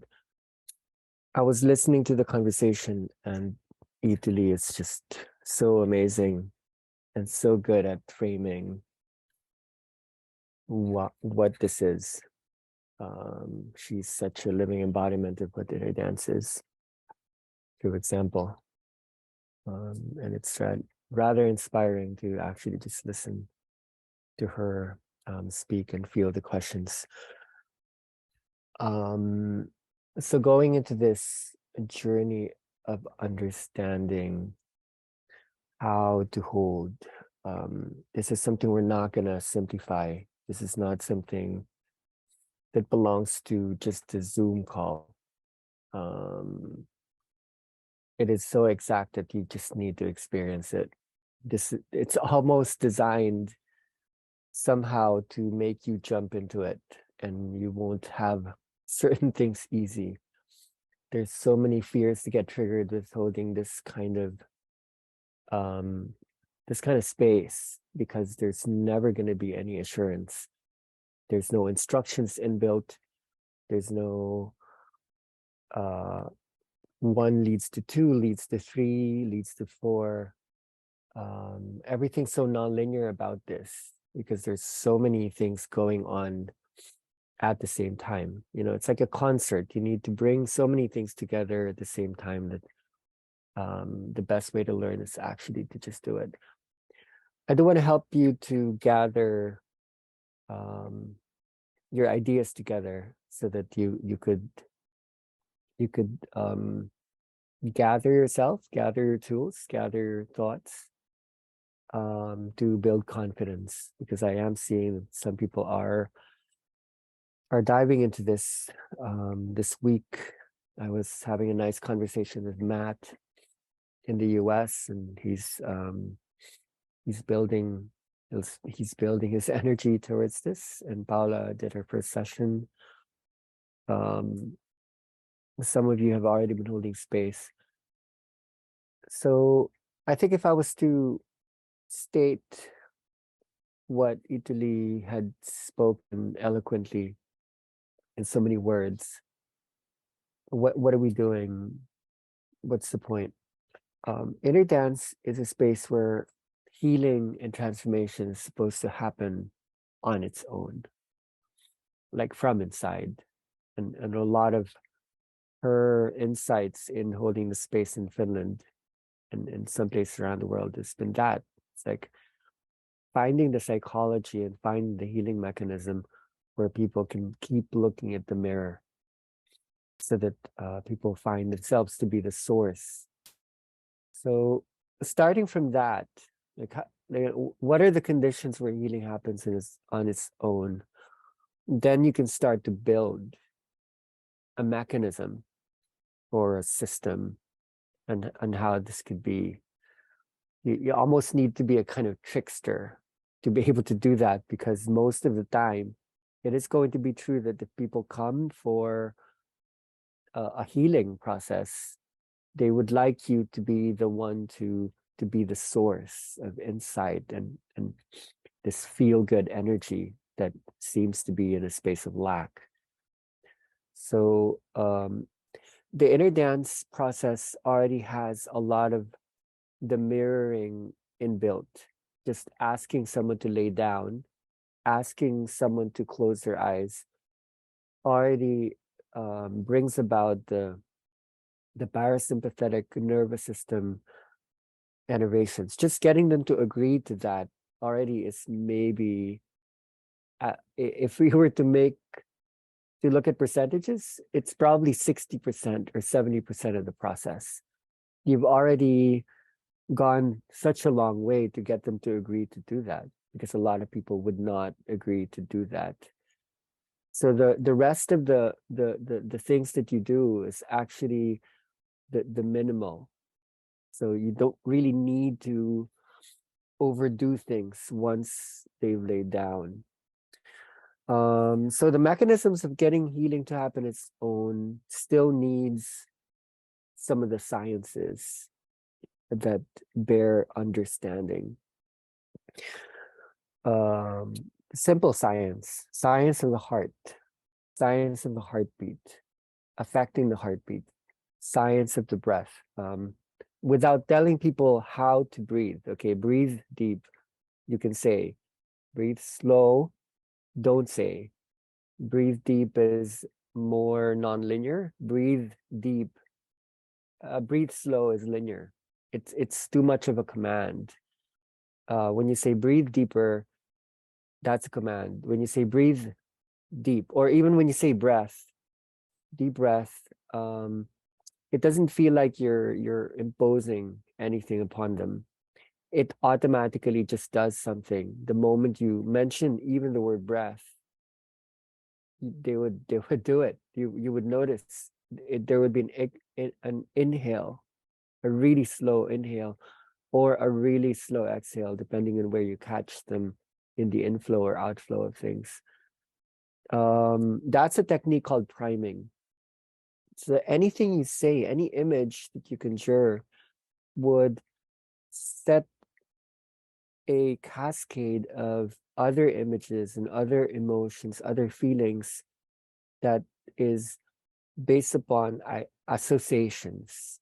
When you speak anything, a wave of associations will be taking place across the field, so that when you hold the rising and falling of the vibration, the music, the touch, there would be figures, there would be certain sensations associated with what you had brought into the field.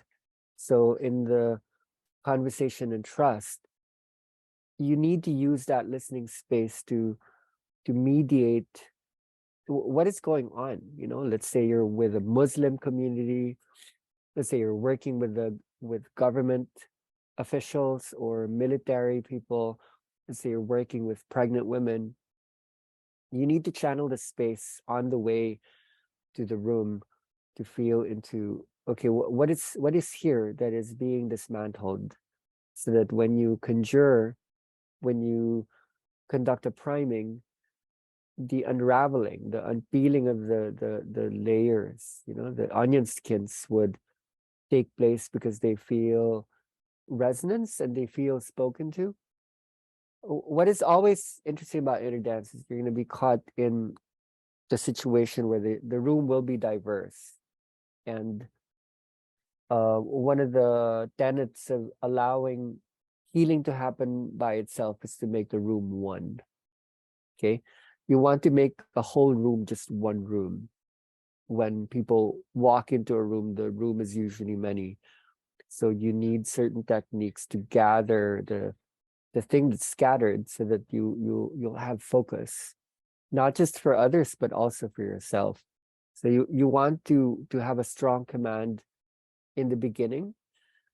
I've been in situations where I couldn't speak, and sometimes you're not able to speak, not because of a blockage inside you. It sometimes means the room doesn't trust. It doesn't trust you, or there's some kind of resistance there.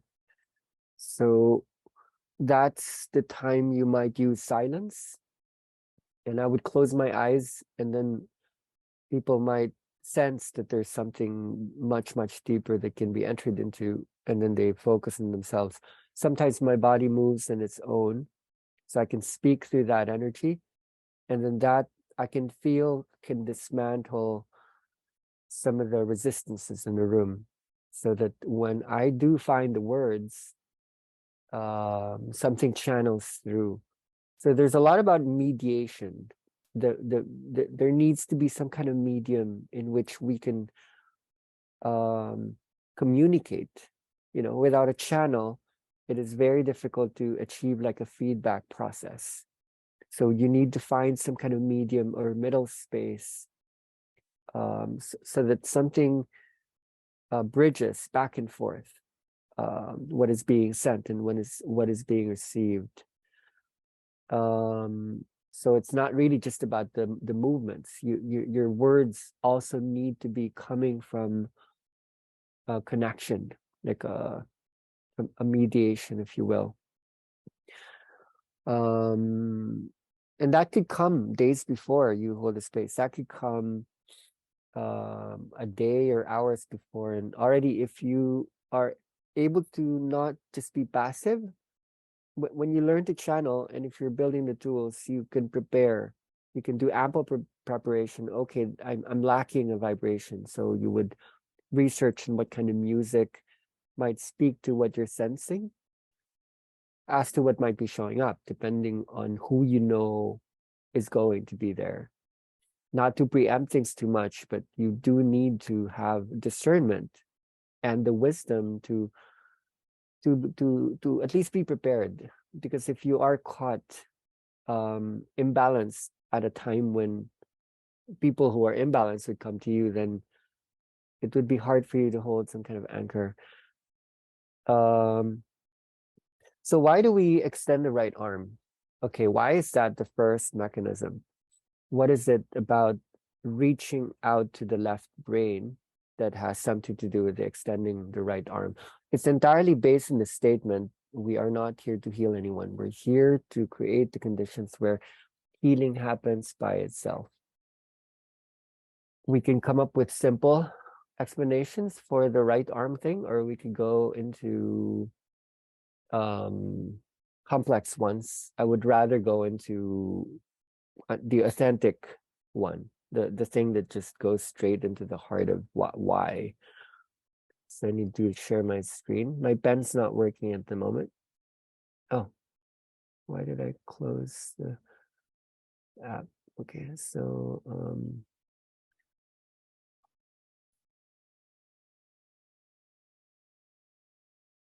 I need to look at it for a brain map. When you extend the right arm, there's a lot of these areas that are tapped into. This is a bit dirty, but simply put, when you extend the right arm, you open up this left brain, which is usually focalizing attention. So a lot of the time, if you haven't fully opened up the left brain, a lot of the catharsis will just keep happening. A lot of facilitators like catharsis, the moving, the shaking, the crying, but your point is really to create the spread. And this already answers the other question: why do people pass out? We have to listen to the way some of these questions are being asked. Are we okay with people passing out? Because passing out is actually connotative of sometimes a deeper transformation. And that doesn't have to be exactly like a passing out experience. Some people have a hard time explaining what they went through. They don't always remember. Very often people will not remember what they went through. There's this tendency in the mind to try to hold on to something that they can understand, something that they felt.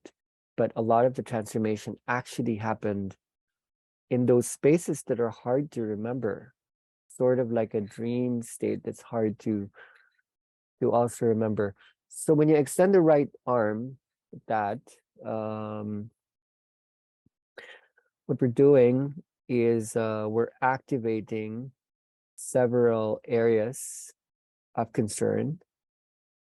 Okay, so my pen's not working, just need to look at the arrow. Okay, the amygdala is the part of the brain that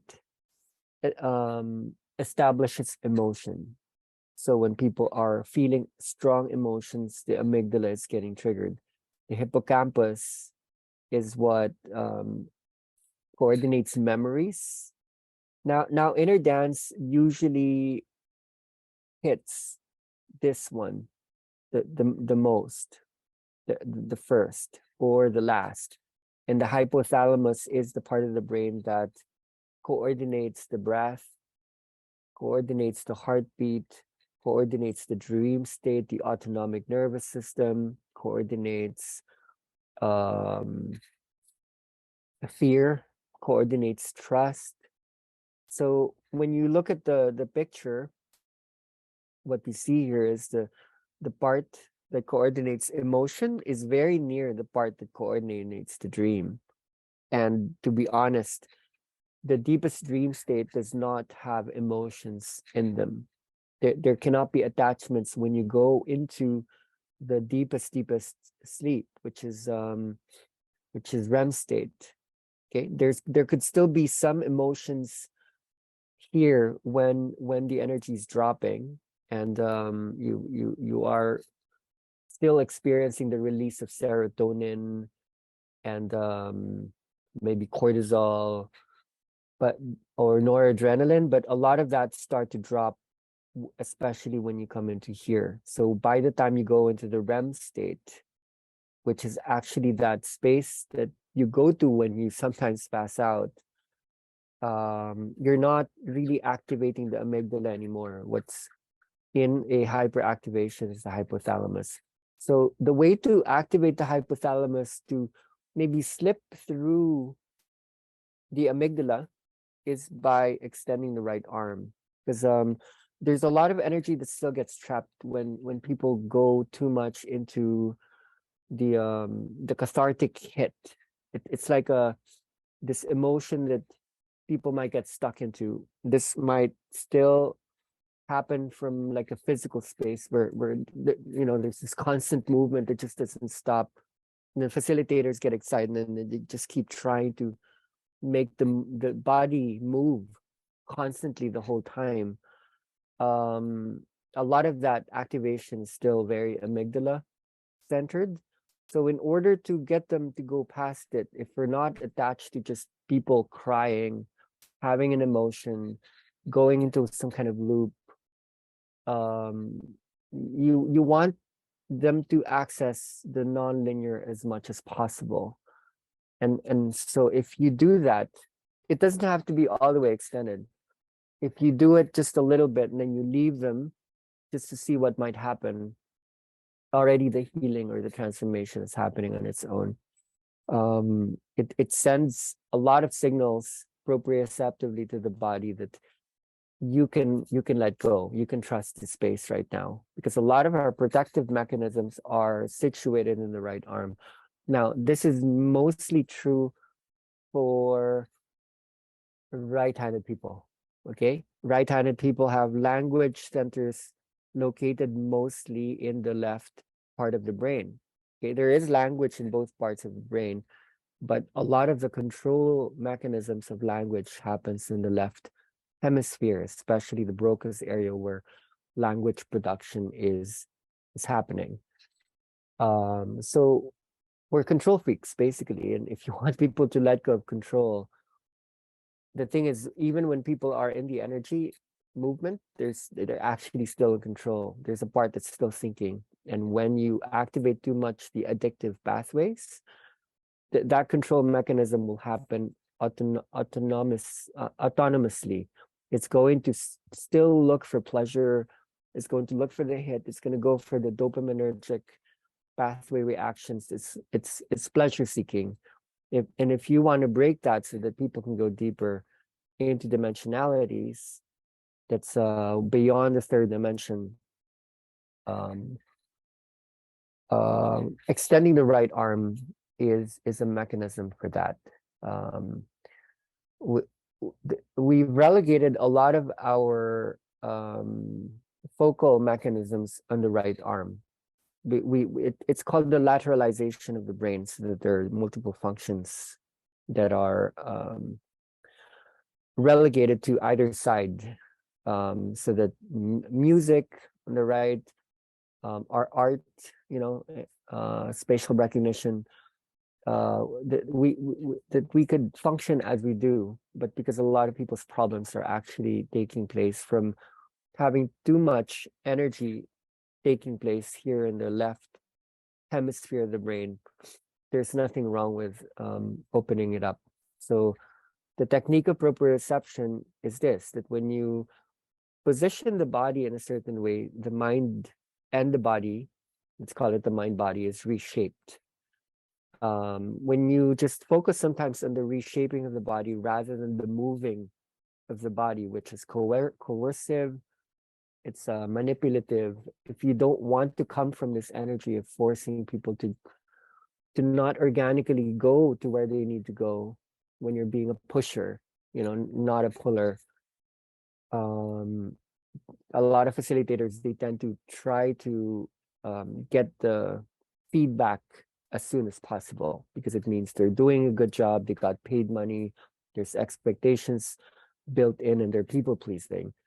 But if you go less into the people pleasing, if you're open for the body to already have the innate wisdom to find the healing that is appropriate to it, you would try to be super non-invasive. You don't want to do much. You want to see, okay, is it going to happen from its own energy? So the right arm technique is the first, that's the first mechanism for opening the space. That's non-verbal in a non-linear way. But that's not the only mechanism that you're holding. So you build trust, and then you bring the trigger mechanism. Okay, you open and then you activate. So what do you do if you're not going to just hold bodies? Let's say you're a loner, there's only 2 of you and there's 10 to 20 bodies and you can't hold everyone.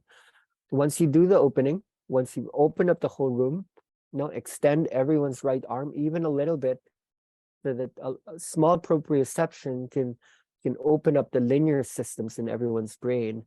Then you bring in the trigger mechanisms. The trigger mechanism could be words, certain words that you can channel and mediate.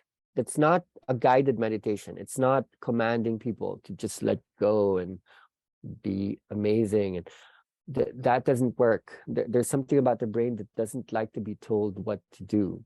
A huge reason why they're already there in the first place is to get away from the coercion of the world that's always telling people what to think, how to behave, what not to do, what to do. They're searching for freedom for that, from that. Why would you be giving them that in the first place? They want to just be trusted then and there. So words would still be important because words have powerful priming effects. They have a powerful way of either storing, holding, building up, or releasing. So you kind of want to be creative with that. You can have maybe a spiel in the beginning that you could recite as your mantra in terms of getting people to surrender and getting people to let go. Normally when people talk about fear, that could be effective in a way that it challenges and it confronts people to look at the things that they're not looking at, but are actually being looked at from a much deeper space. Inner dance normally works when you hold both. You want to have this nurturant mother energy that embraces and holds them so that safety and trust pervades the whole room. But you kind of want to give them tough love. Also the mother, not so much Shakti mother, but Kali mother or strict father, if it's the masculine. You really want to balance that. Inner dance as an energy works because it holds both the birth and the death process in one. You want to be able to kill them and let them give birth. Kill enough of the ego, but allow the collective consciousness settled within the body to rise up. So if you're not going to use words, obviously the more effective is music and vibration, because if you are thinking about the whole room becoming one, it will have to be the vibratory. This has been around the world the most effective brain, not brain, but circadian entrainment device. So I'm going to bring out my cell phone just to give some basic tips And for those who are going to be facilitating, I can send some of the files that would okay, so Italy, just a moment. Yeah. Italy was talking about the DJ app. Okay, so get DJ Pro. There's an echo, Pi. Yeah. Oh, let me just check. Maybe there's. Okay, is it better? Yeah. Okay. All right. No, it's better. So you just have to tell me if the noise in the phone doesn't come out later. I just need to clean up my screen. So get this app. It's really important. It's both on iPhone or on iOS and on Android. It's really important that you would look for this. It's DJ Pro. And when you get the more Pro edition, and it's worth it, get the Pro because it will give you 4 decks. That means you can play 4 things at a time. If you're not ready for that, then just get the one with the 2 decks. I'm gonna press on this right here. So you're going to load this up even before the session. If you don't want this to tie you up, you can load it. So I'm gonna press load here. And my playlists are actually quite simple. I store most of the things that I use in Inner Dance here, ID. And all of these things after Sweetest Sound, I actually just loaded it an hour ago. So what I normally choose and what I help people to choose are long tracks that don't require so much changing.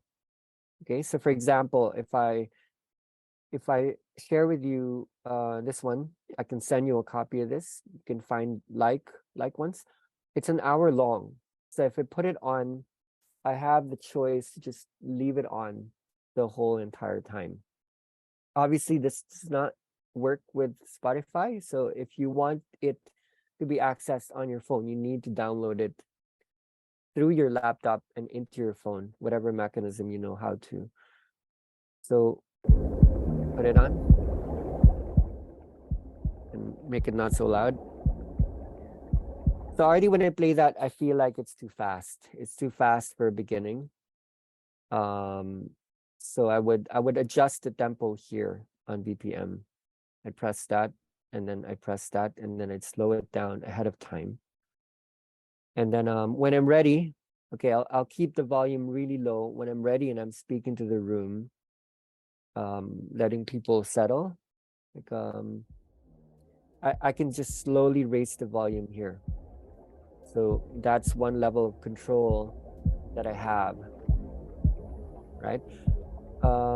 So when I play this or listen to it on a basic level, it doesn't suit me entirely.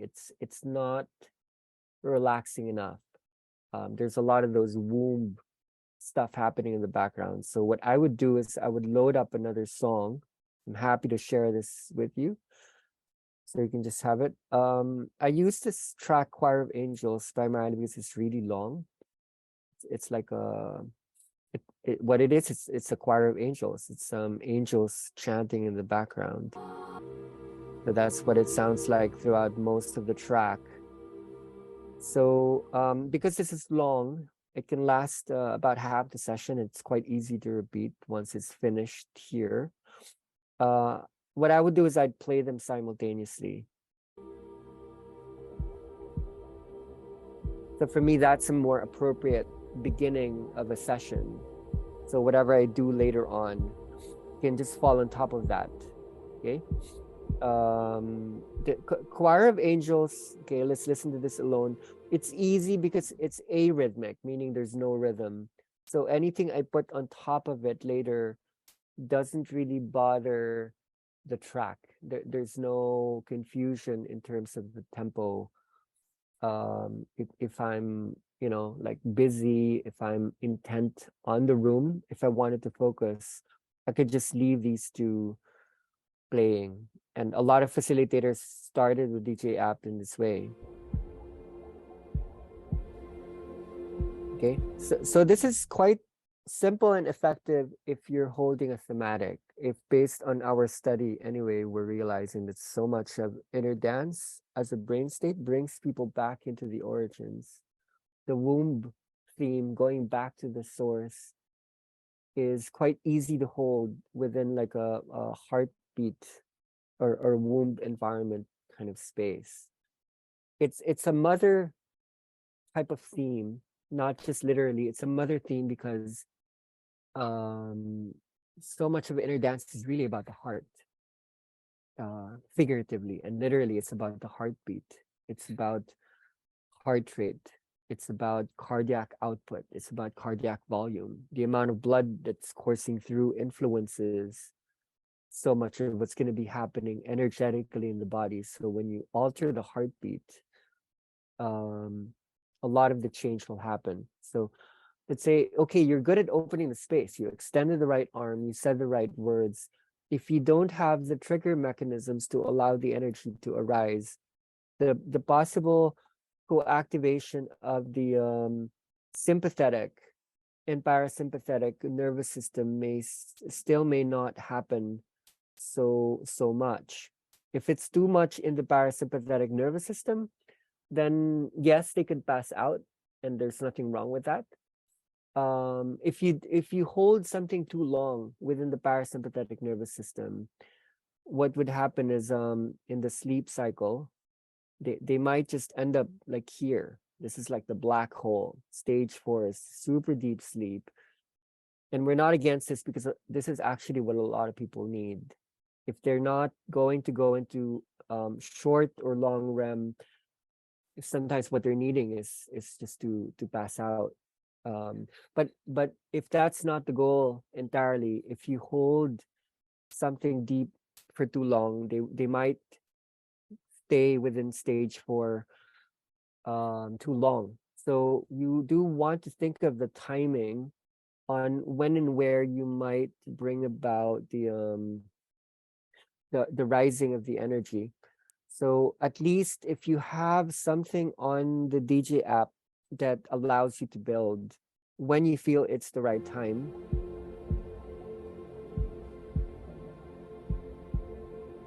then you at least know when to speak the words that would allow the rising to happen.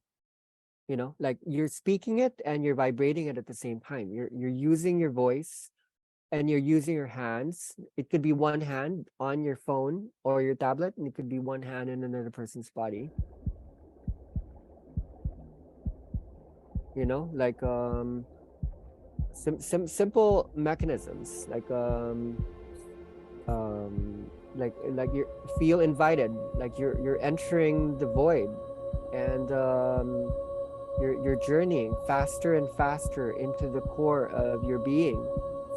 As you do that, you're establishing a connection with people's hearts, and the heartbeat sets the tempo. It sets the speed upon which time is regulated in the system. So in terms of going back to the hypothalamus is very, very sensitive to speed. The hypothalamus is that which regulates the autonomic nervous system, fear, trust, the dream state. But something else that's very, very sensitive is the amygdala. So if you know how to raise it in a way that you're catching enough sympathetic energy to activate the heartbeat, but you're not doing it so fast just to activate their emotional response mechanisms, their stress response mechanisms, then the chemistry would happen. The chemicals would mix. So what you would then need is something a lot more alive and dynamic and vibrant after things like the heartbeat, right? So going back to the phone, you'd need to you need to prepare for you need to prepare your library at least, that you know that you have something that's alive enough. So here, the thing that I use the most is this one. I can share it with you and send you the copy. I think it's in the folder that I shared in Google Drive.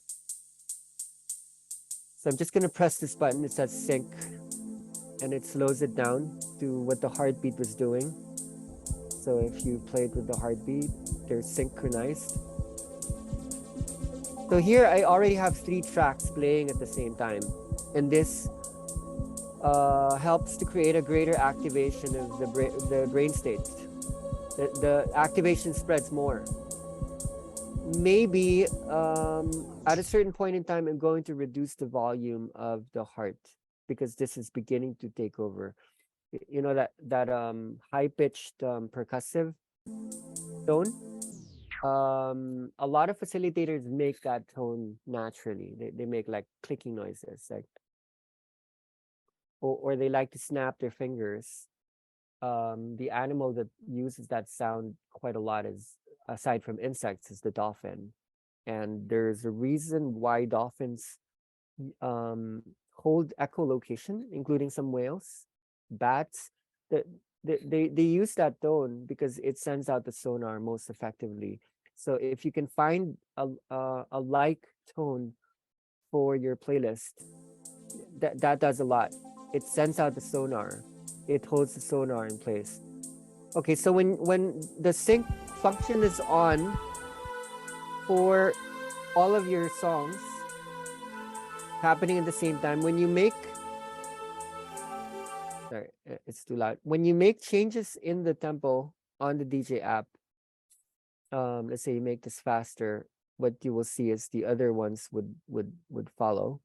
So this is doing like half of it, but it's basically still the same tempo. So it's okay to make, sorry, it actually wasn't sync. It's okay to make changes because the other songs would change with the alterations that you're doing in one. If let's say you had another song happening at the same time. Okay, so you're building up. You're building up here. So right now it's not so obvious. You need to maybe jump to there.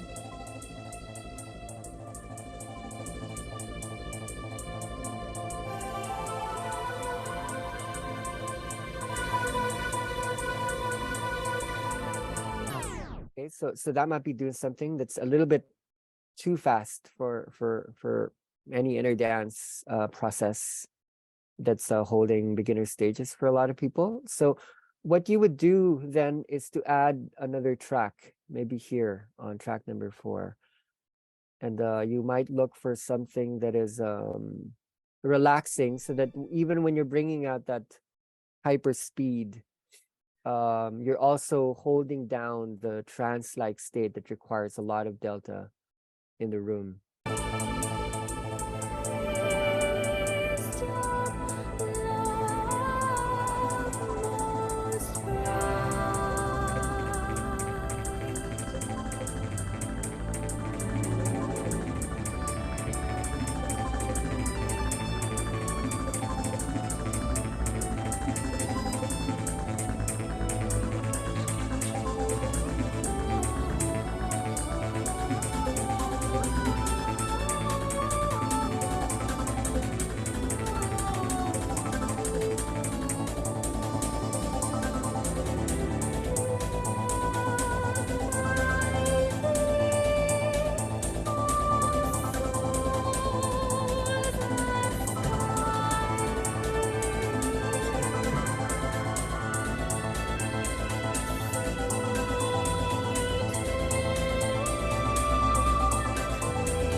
Okay, so as you would notice, this sunlight track is only about how long is it? It's almost 10 minutes.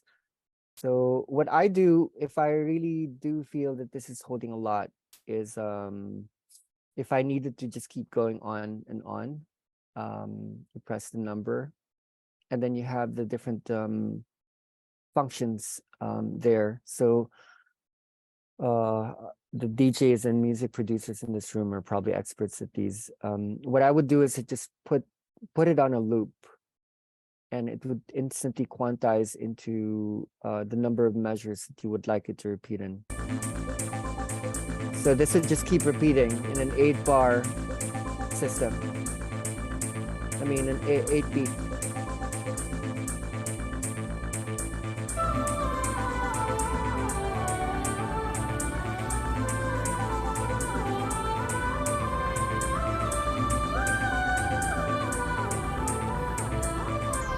So this would basically free you up. You don't need to hold your phone. You literally could just put it aside once you feel that you've achieved an energetic signature, a kind of tempo, a spirit that you were wishing to mediate or to channel. This is what I kind of mean about allowing the whole room to become one, so that without having to rush to everyone to try to communicate to everyone, okay, we're going to vibe into this kind of energy. You're looking for a kind of mix. You're looking for a way of establishing enough of a buildup and then enough of a relaxation, so that you can let that be for a while. Leave that happening in the room, and then you can see what would happen. Then you can walk around, establishing a presence, maybe rubbing essential oils in your hands so that they can feel you. They know you're still there, which then allows them to go deeper. And then as you keep walking, you leave them, they're alone, but they have this remembrance that there's someone here allowing me to feel safe. Use your powers of observation, use your discernment, so you know, okay, people have gone enough into a heightened state without me having to demonstrate this again in the noise app. Know when to drop it. Get rid of the thing that had the percussive element, the drum, the beat, the rhythm. Take it away. Put in something that is purely emptying. Okay, so either you could even just let the choir of angels just take them through, or put in another track in inner dance. There are plenty of delta drop ideas that you can hold. This won't totally make sense to you if you don't practice it ahead of time. If you don't know how the app works, for one, it's just going to seem overwhelming. You're going to say, okay, this is too much. If you download it, if you coordinate your library, it already gives you a lot more confidence, because you know how to command the vibration that will hold the space in the room. If you're still going to be using your Spotify ideas, those would work. It's just that you're going to be stuck with whatever energy the artist had situated that doesn't allow you to hold the shifting of the heartbeat when it's happening in real time. So you want to check in with your body as you're practicing. Allow yourself to feel the changes taking place inside yourself, so that you can empathize as to what would be happening in the bodies of others at that moment that they're trusted you. They have trusted you enough that they're there, going into the magical psychedelic realms that you made possible. I feel that Italy has given so many gems. So I just wanted to maybe add a little bit to your toolkit today, and really just help us be in the sheer simplicity of what inner dance is. No one's going to give you the exact instructions that will be appropriate for your exact audience. Each community in the world is really just different. So you just need to think of the concert, the proprioception, the concert that also has to do with priming. So now you see the role of images. The words that you speak will influence what people see. which isn't just going to be color. And even if the images aren't there, they could still travel to places that hold meanings, and words hold meanings. Images hold meanings in one spectrum. Sound holds meaning in another spectrum. And when you hold sound and image together, what you have is language. Language actually binds sound and image together. So when you hold words in the space, you will prime both sounds and images in the body, which is vibrations and space. Images actually are, it's just space. Sound is really just organized vibration. So when you speak words, you're not really making people go mental. What you're doing is you're hyper priming the semantic network, or the network of meaning that is extending throughout the whole body.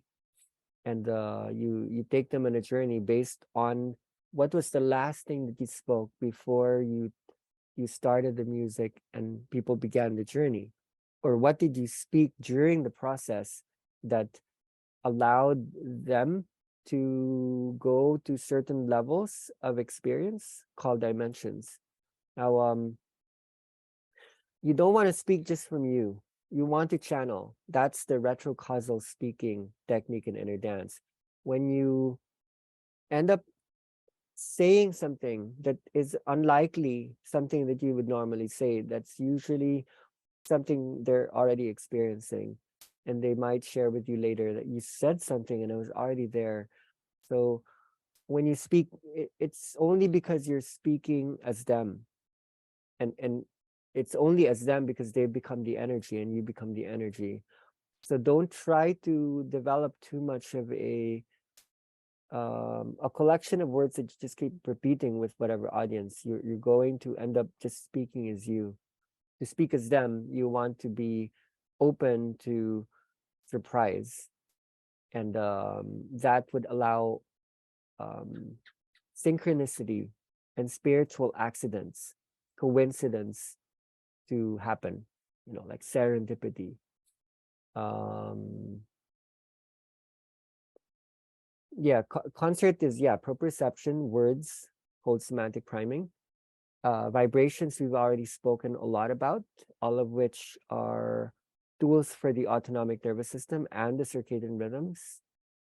And temperature in the space is really important. If it's too cold, obviously you might need a blanket, but if you are able to raise the temperature from inside, you don't want to bound them up too much. If you cover them up, that's an energetic block. If you allow them to have a thickish pillow behind their head, that's already a block. So understand enough about energy flow in the body so that the energy is unimpeded. When people are too much in a soft environment, the pain avoidant pleasure seeking mechanism rises up rather quickly, and people aren't able to confront certain anxieties and fears they're hiding inside. So if they have back problems, obviously then make more considerations to give them something softer and thicker as like a mattress. But I've seen people who've had like scoliosis and different back problems, and they lay down and they broke the blocks. They broke open the stuckness, and they were healed forever, even just after one session. So if you do at least give them the chance to break free, not to coddle the anxiety, create those conditions at least where that could possibly happen. Just give it a chance. If they trust you, then whatever pain they might be feeling will transfer into insight and emotion and power within the waves that you carry. Concert, like smell, use that a lot. Carry amazing aromas in your toolkit, because it will help you to spread yourself out. You can multiply yourself. There can be many of you if you trigger the olfactory system. The sense of smell is the most powerful trigger mechanism for memory. So even if you're not using words, if you're activating their sense of smell, then a lot of memories tend to get unearthed, so that could be unraveled in the process. Observe what's in the room. If you are in a retreat space where there are a lot of objects like crystals, rocks, as you walk around, put them in your pocket and leave these objects as placeholders in people's bodies. It could be in their forehead, it could be in their palms, it could be in the heart, it could be in the chakra system. When you do that, it holds a muscular paralysis that's almost like an energetic portal. Holding them down brings a kind of deep delta vibration in that particular part of the body. And when you hold delta, there's always a chance where high gamma could flow through.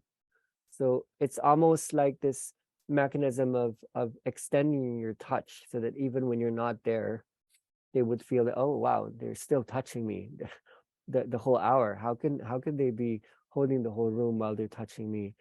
It could be like a pillow, it could be like a singing bowl that you first like ring in their chest, and then there's all these vibration things happening, and just leave it there. The pressure of being held down does something, so that whether there's movement happening in the body or not, there's this there's this portal to the dream that that takes place. So that part of the concert is called tactician.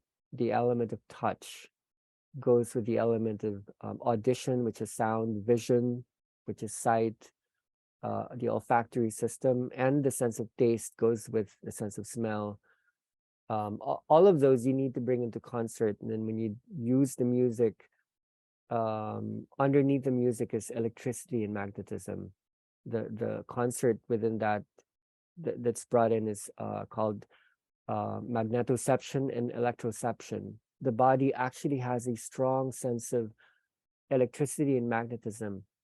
It's not mental. The body knows electricity and magnetism, and the balance of that is called equilibrioception, like the sense of balance. So when you ask someone to lay down, when you hold certain music that makes people feel nauseous, and it's based on this feeling that something's going upside down, and that's part of the reshaping of the mind. So when you use certain sounds to allow for a transformation, the mind needs to be reshaped. So when you change electricity and magnetism, when you bring people from verticality to horizontality, transformation occurs, because they're not able to think as just reasoning, logical, rational beings. They need to tap into their energetic perspective when you ask them to lay down. So part of the concert is already equilibrioception. I think I'm talking about this just to let you understand that just getting people to lay down, already all systems are firing. So if you're coming from insecurity, one of the biggest mistakes facilitators normally make is to want too much to happen because they're not confident.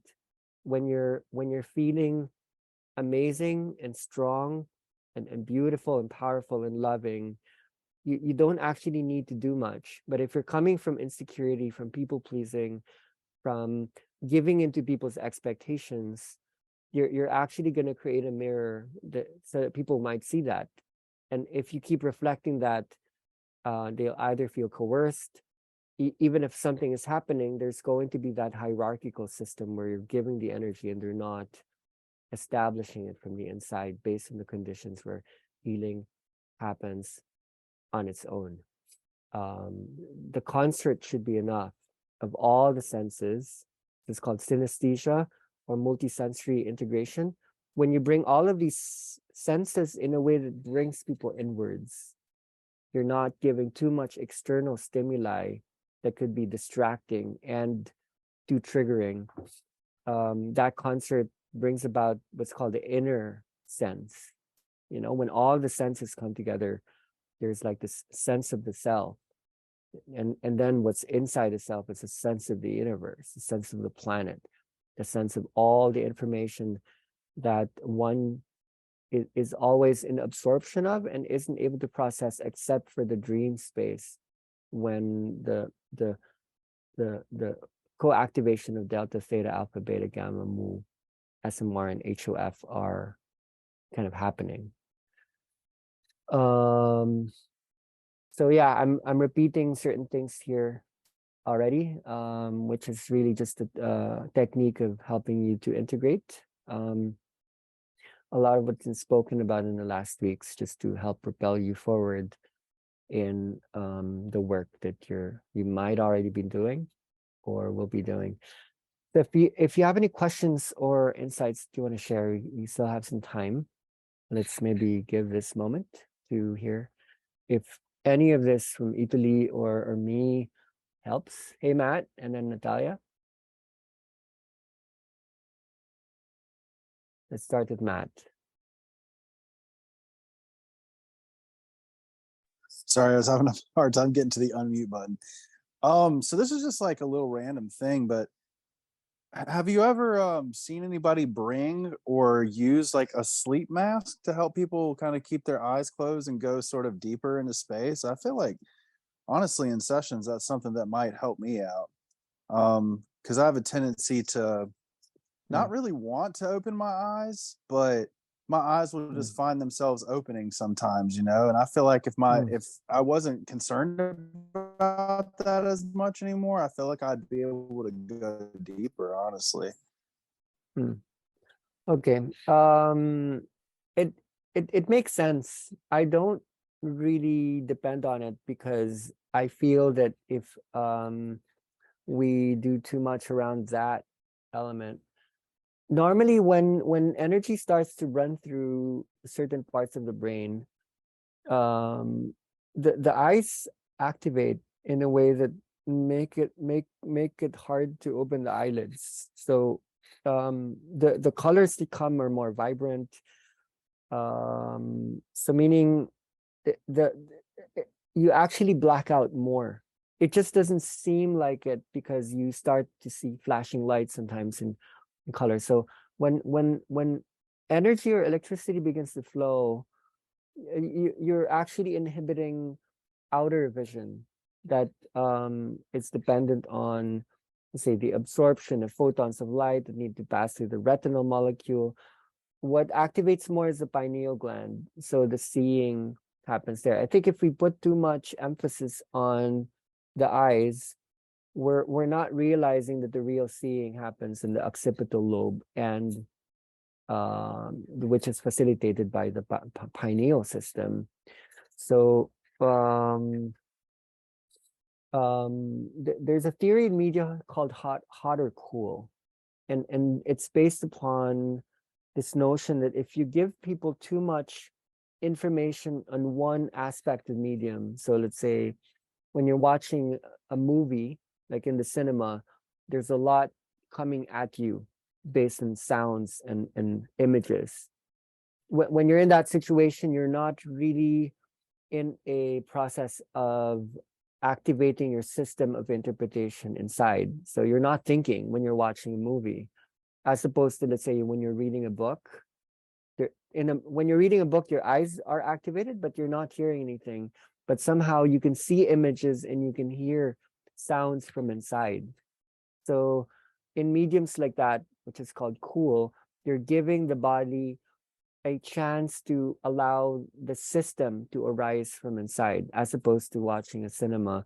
So when you give too much signals that, okay, it might be too much here, you're not actually trusting that the body can go into the dream state with its own mechanisms. Any of those small signals will tell people, okay, this is too much. And, so what inner dance does is it gives you a lot more sonic or sound-based mechanisms so that the images could arise from inside. So try to think of the inner eye. Try to keep working with that. And if you're not experiencing that on your own yet, like your eyes are opening sometimes, because you're going to be doing it in your studio is going to be like this amazing womb space, then just turn the lights down. That's the thing that you do. Choose a space that's not so well lit. Open spaces don't really work as much as closed spaces in the beginning. Look for something that's contained, and dark space is better than light space. Yeah, no, that was a great answer. So thank you. That helps out a lot. Okay, so Natalia, do you have something for us? Hello, Pai. Can you hear me?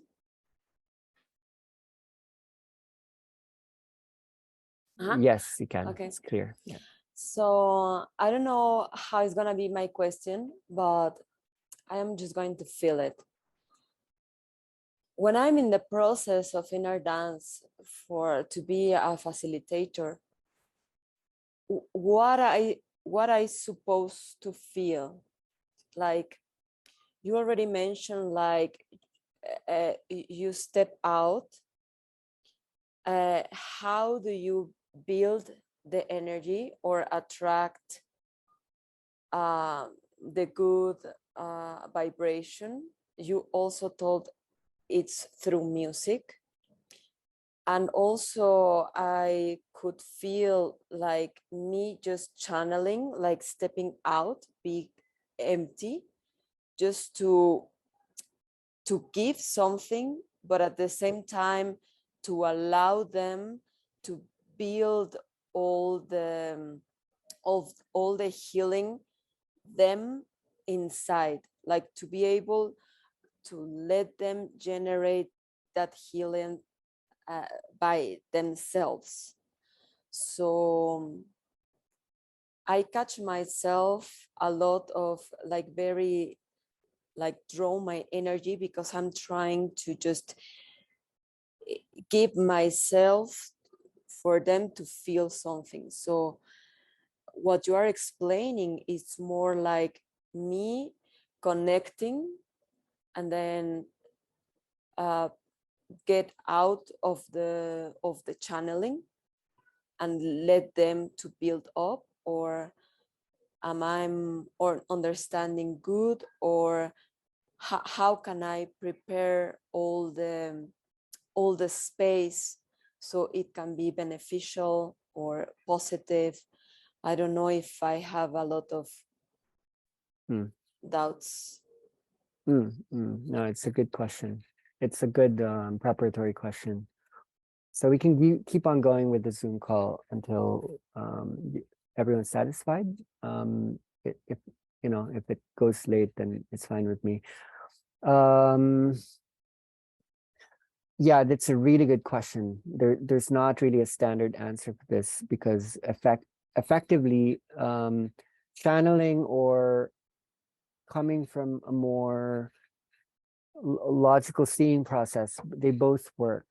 My preference is to be stable, and when I'm too much outside of my like centered space, which channeling can do, that's paradoxical because channeling is supposed to be centering the space.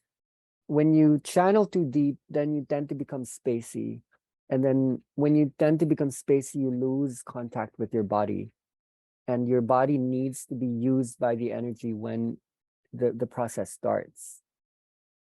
If you could know that you won't lose your body as you go into space, then go ahead and find the connection there.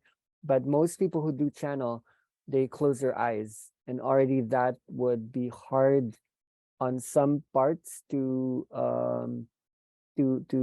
hold the more refined activations that are necessary. So what you want to do is to train yourself to hold the trance, to hold the channel while you're also holding this ability to move strongly. It's what I'm trying to say.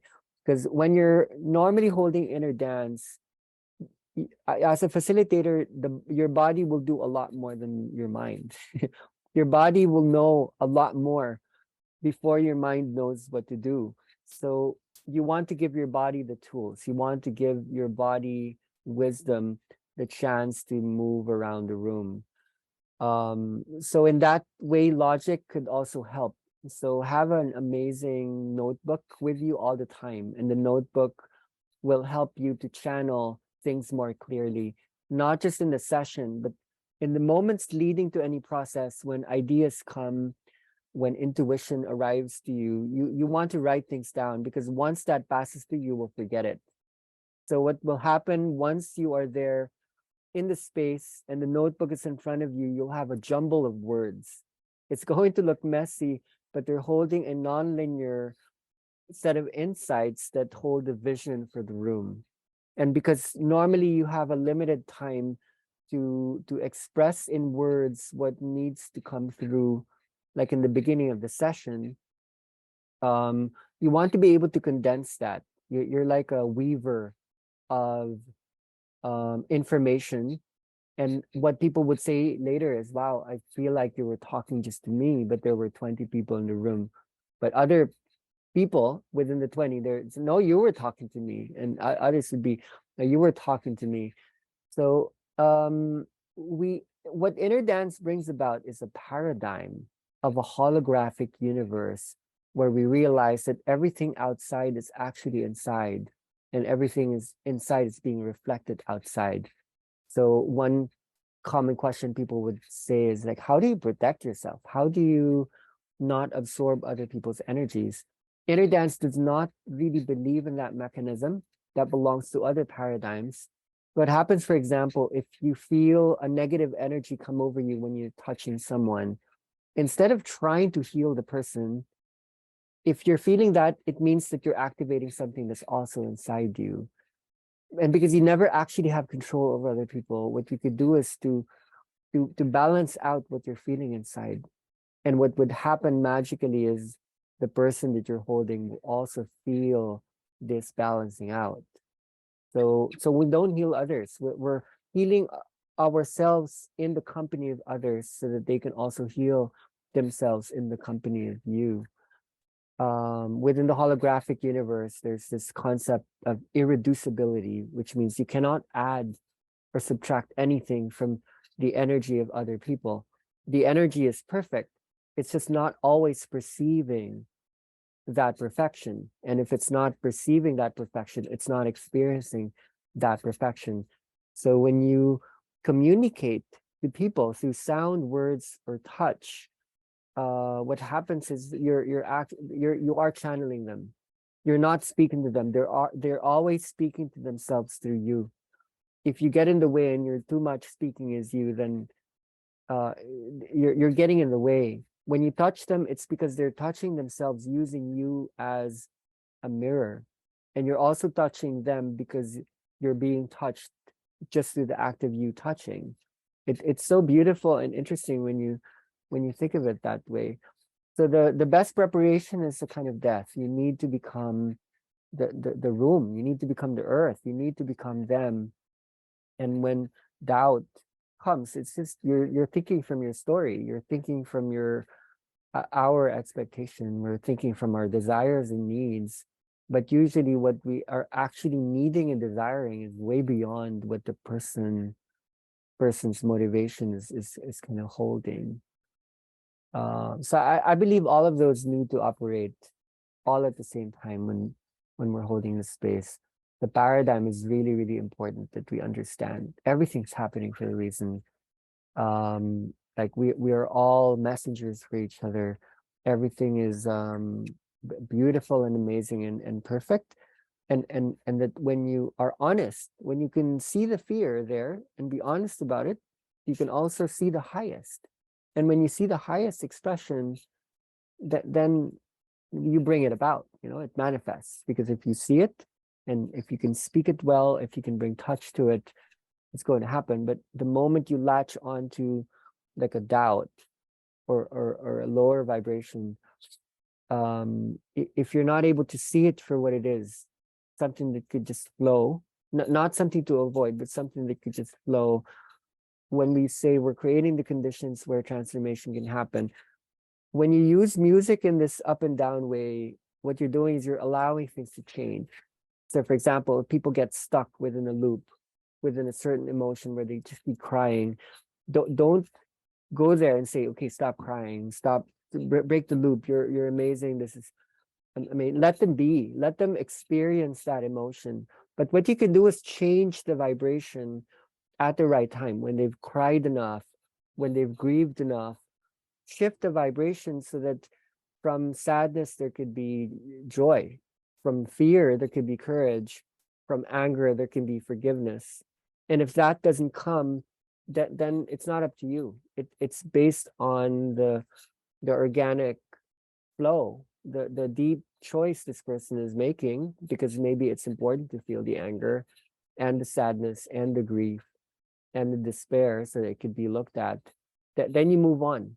You go on to the other space, and maybe a shift in the other space would shift that space that was not shifting. And you cannot know that with your mind as a linear entity. You can only use your body mind in that moment to allow nonlinear wisdom, which is spatial wisdom, wisdom of the space, wisdom of what is in the space that needs to be activated so that the rest of the space would go into integration, wholeness, and healing. Okay, so I hope this helps. There's a lot there, and you can only keep really experiencing this. I can see that you're so connected already. You're just asking for more and more trust right now. Amazing. Thank you. I feel it. Okay, Natalie, you raise your hand. Hello. So I don't know if it's like a real question, but I'm gonna try to formulate. So coming from other schools, other different schools, I started like in 2017, and it was always like, don't worry, more that you do it, more that you will be open to do to others also. And so always been, I don't know, after like many times, sometimes I was like with different facilitators, and sometimes I didn't feel anything, and also online readings, it was really different from when you are there, like present, that from online. Like from online, sometimes I was like I was like expecting something, like and I start to feel something. I was like, okay, like something is coming, and after he was leaving, like, okay, not anymore. So I guess my question is like, is this really more that you do, more that you are open to the energy, or is just like do it and it will come, or it's like really sometimes like to trust in yourself, yes, to be the space to open, to make everything possible for other people to just relax and feel the energy. But it's, so I don't know, like part of me, I thought for a while, like, is like when you say like open space, it's like this energy like coming into the room and doing something, or it is true, if more than I do it, more that I am open to bring a better experience to others, or like if I do it online, it's not the same if I do it presentially. It's like, well, you bring some clarity on that. Yeah, okay. Let me paint this. We have to imagine, because there's images here to explain. When the opening happens, yeah, there's an expansion and something slows down. And then when there's like an energy that arises, then that's when the activation takes place. Now, in the wave that's constructed in inner dance, there's actually like a fake rising in the beginning. And when facilitators get really excited about something's happening, okay, they make it rise, but it's actually not really an authentic rising yet. The real rising would come about in the stages later. So you need to keep dropping as things rise up, so that you're making sure that the higher vibrations would really just channel through. I spoke about this thing about Shiva and Shakti and Shava before, but it's worth bringing up again. So Shava is the corpse, the dead body, the empty shell. And in brainwave activity, this is connotative of delta. So when we die, when we let go, this is the only time that Shakti can flow through Shava. And that's what activates Shava to start to move and become Shiva. So the inner dance is a mechanism to allow death or the corpse to take place in the body so that we can channel the highest vibration.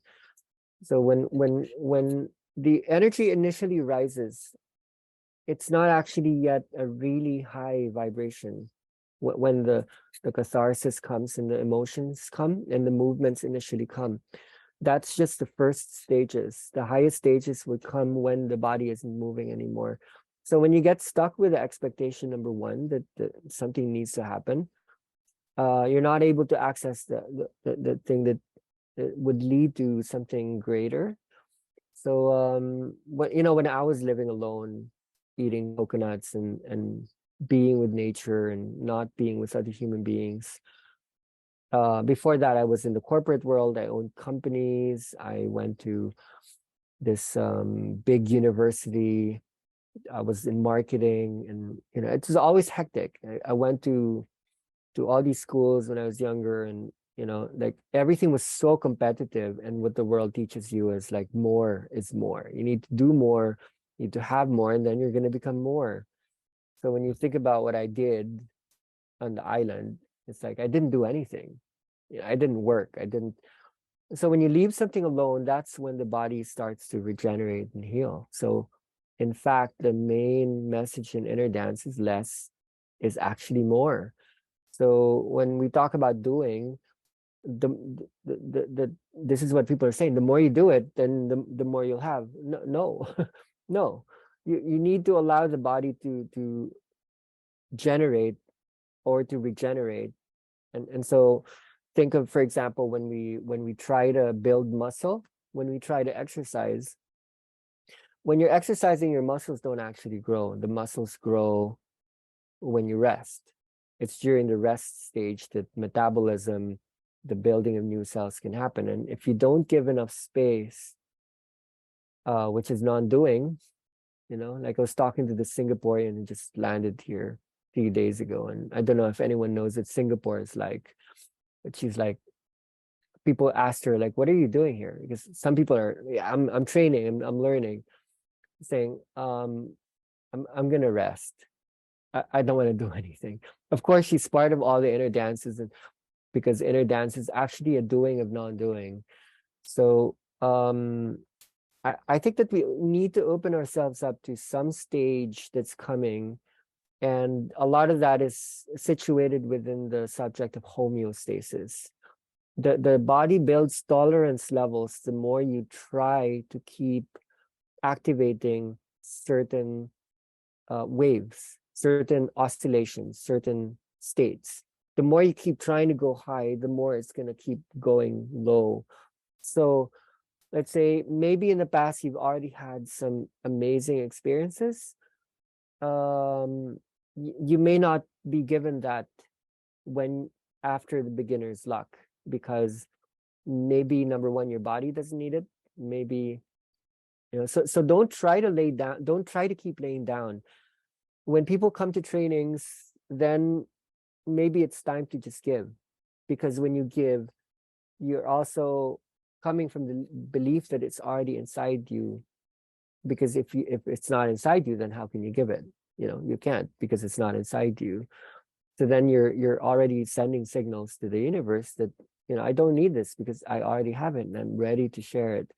So many people have attended trainings over the years, and some people who don't feel anything, it's actually quite interesting, Natalie. They become sometimes the most amazing facilitators. I just wonder about it sometimes. Sometimes people go really deep, really wild. Sometimes they become really powerful. space holders, but some of the people go wild when they try to hold people. There's nothing. And sometimes people who are just there, okay, don't feel anything, but then when they touch people's bodies, the feedback's actually quite deep. Some of the biggest transformations I've seen came about from the facilitation work of some of these people who were frustrated, and then they just opened their eyes, got up, and just went ahead and did it. So we're sometimes looking too much for validation and affirmation, and I blame Facebook and the Meta company for that. They've trained us to keep, especially now, looking for, am I good enough, am I okay? And we're then stuck in this validation loop where we're looking for the like button, someone to tell us from the outside you're okay. I don't mind that emotion because that's shame, and shame can also be translated as humility, and that it is also a gateway to non-duality that might be too much in, you know, good or bad, right and wrong, up or down. What this energy teaches us is hold both. So initially, yes, use that energy to become the collective consciousness. Like shame, I'm not good enough, I'm not doing this right. Use that, because that emotion is inside the inner dance. That emotion is what allows you to absorb others and not be afraid. That the only thing is, if you don't mix that with the ability to transform, to conduct alchemy, then it's really just shame. It's really just being small and not being good enough, and being, you know, because we were trained when we were young that, you know, we're not amazing, we're not that huge. Shame is a good teacher because you would see the same thing in other people. A lot of strong people are actually holding shame inside. Shame can also mean low self-esteem, not loving oneself, not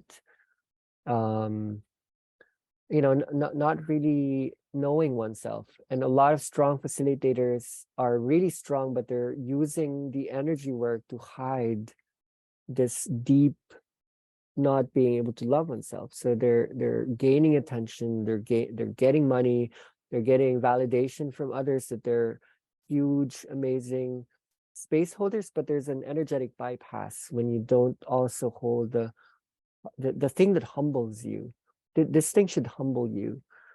And when you do feel that humility, you should also feel like, yeah, I want to give this. This is important. This is something I would want to give to others.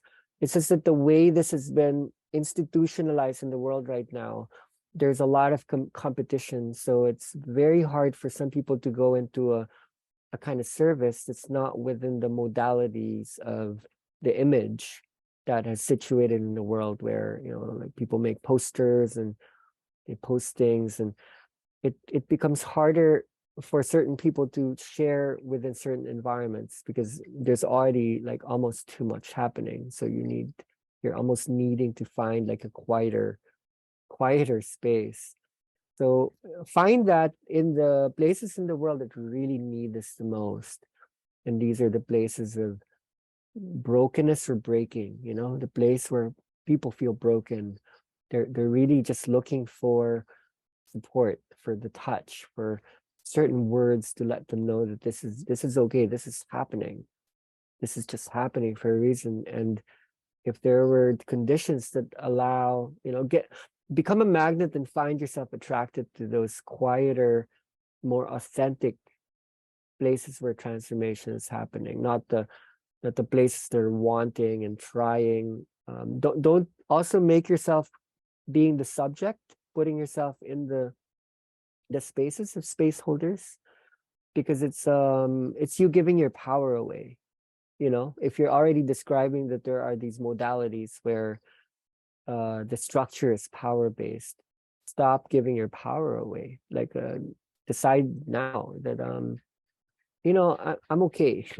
I'm good. I'm in this for wholeness and integration, and not for just small. I'm small as my ego, because I'm big as my energy, and I'm here to serve others, to give them the reminder that they are huge as the collective consciousness and not just the story, the motivated story that's really just wanting to create a big image, like Narcissus that fell in love with the picture in the water.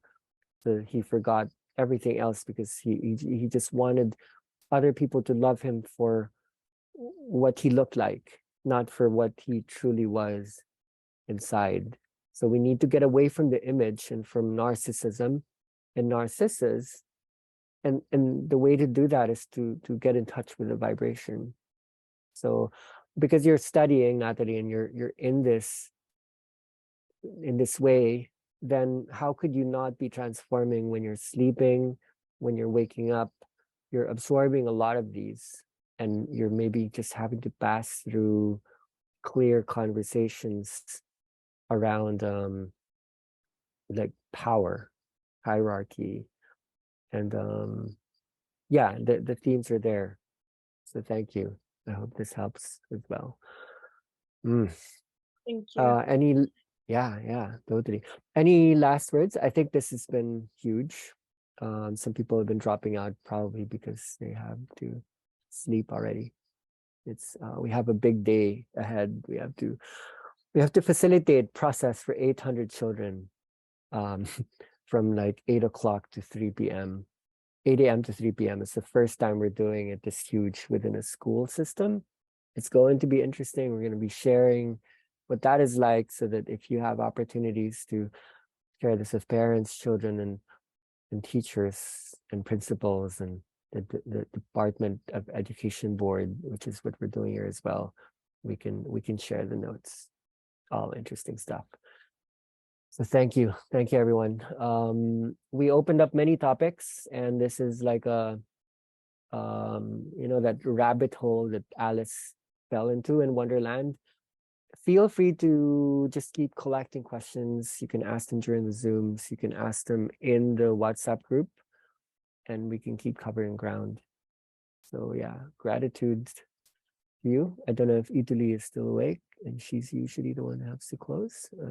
She's probably sleeping. Yeah. So if you could just unmute and help me to say good night. Good night. Good night. Buenas Thank you, noches. Pi. Good night. Good night. Good morning. Good afternoon. Thank you, Pi. Good morning. Bye-bye. Bye. Thank you. Good morning.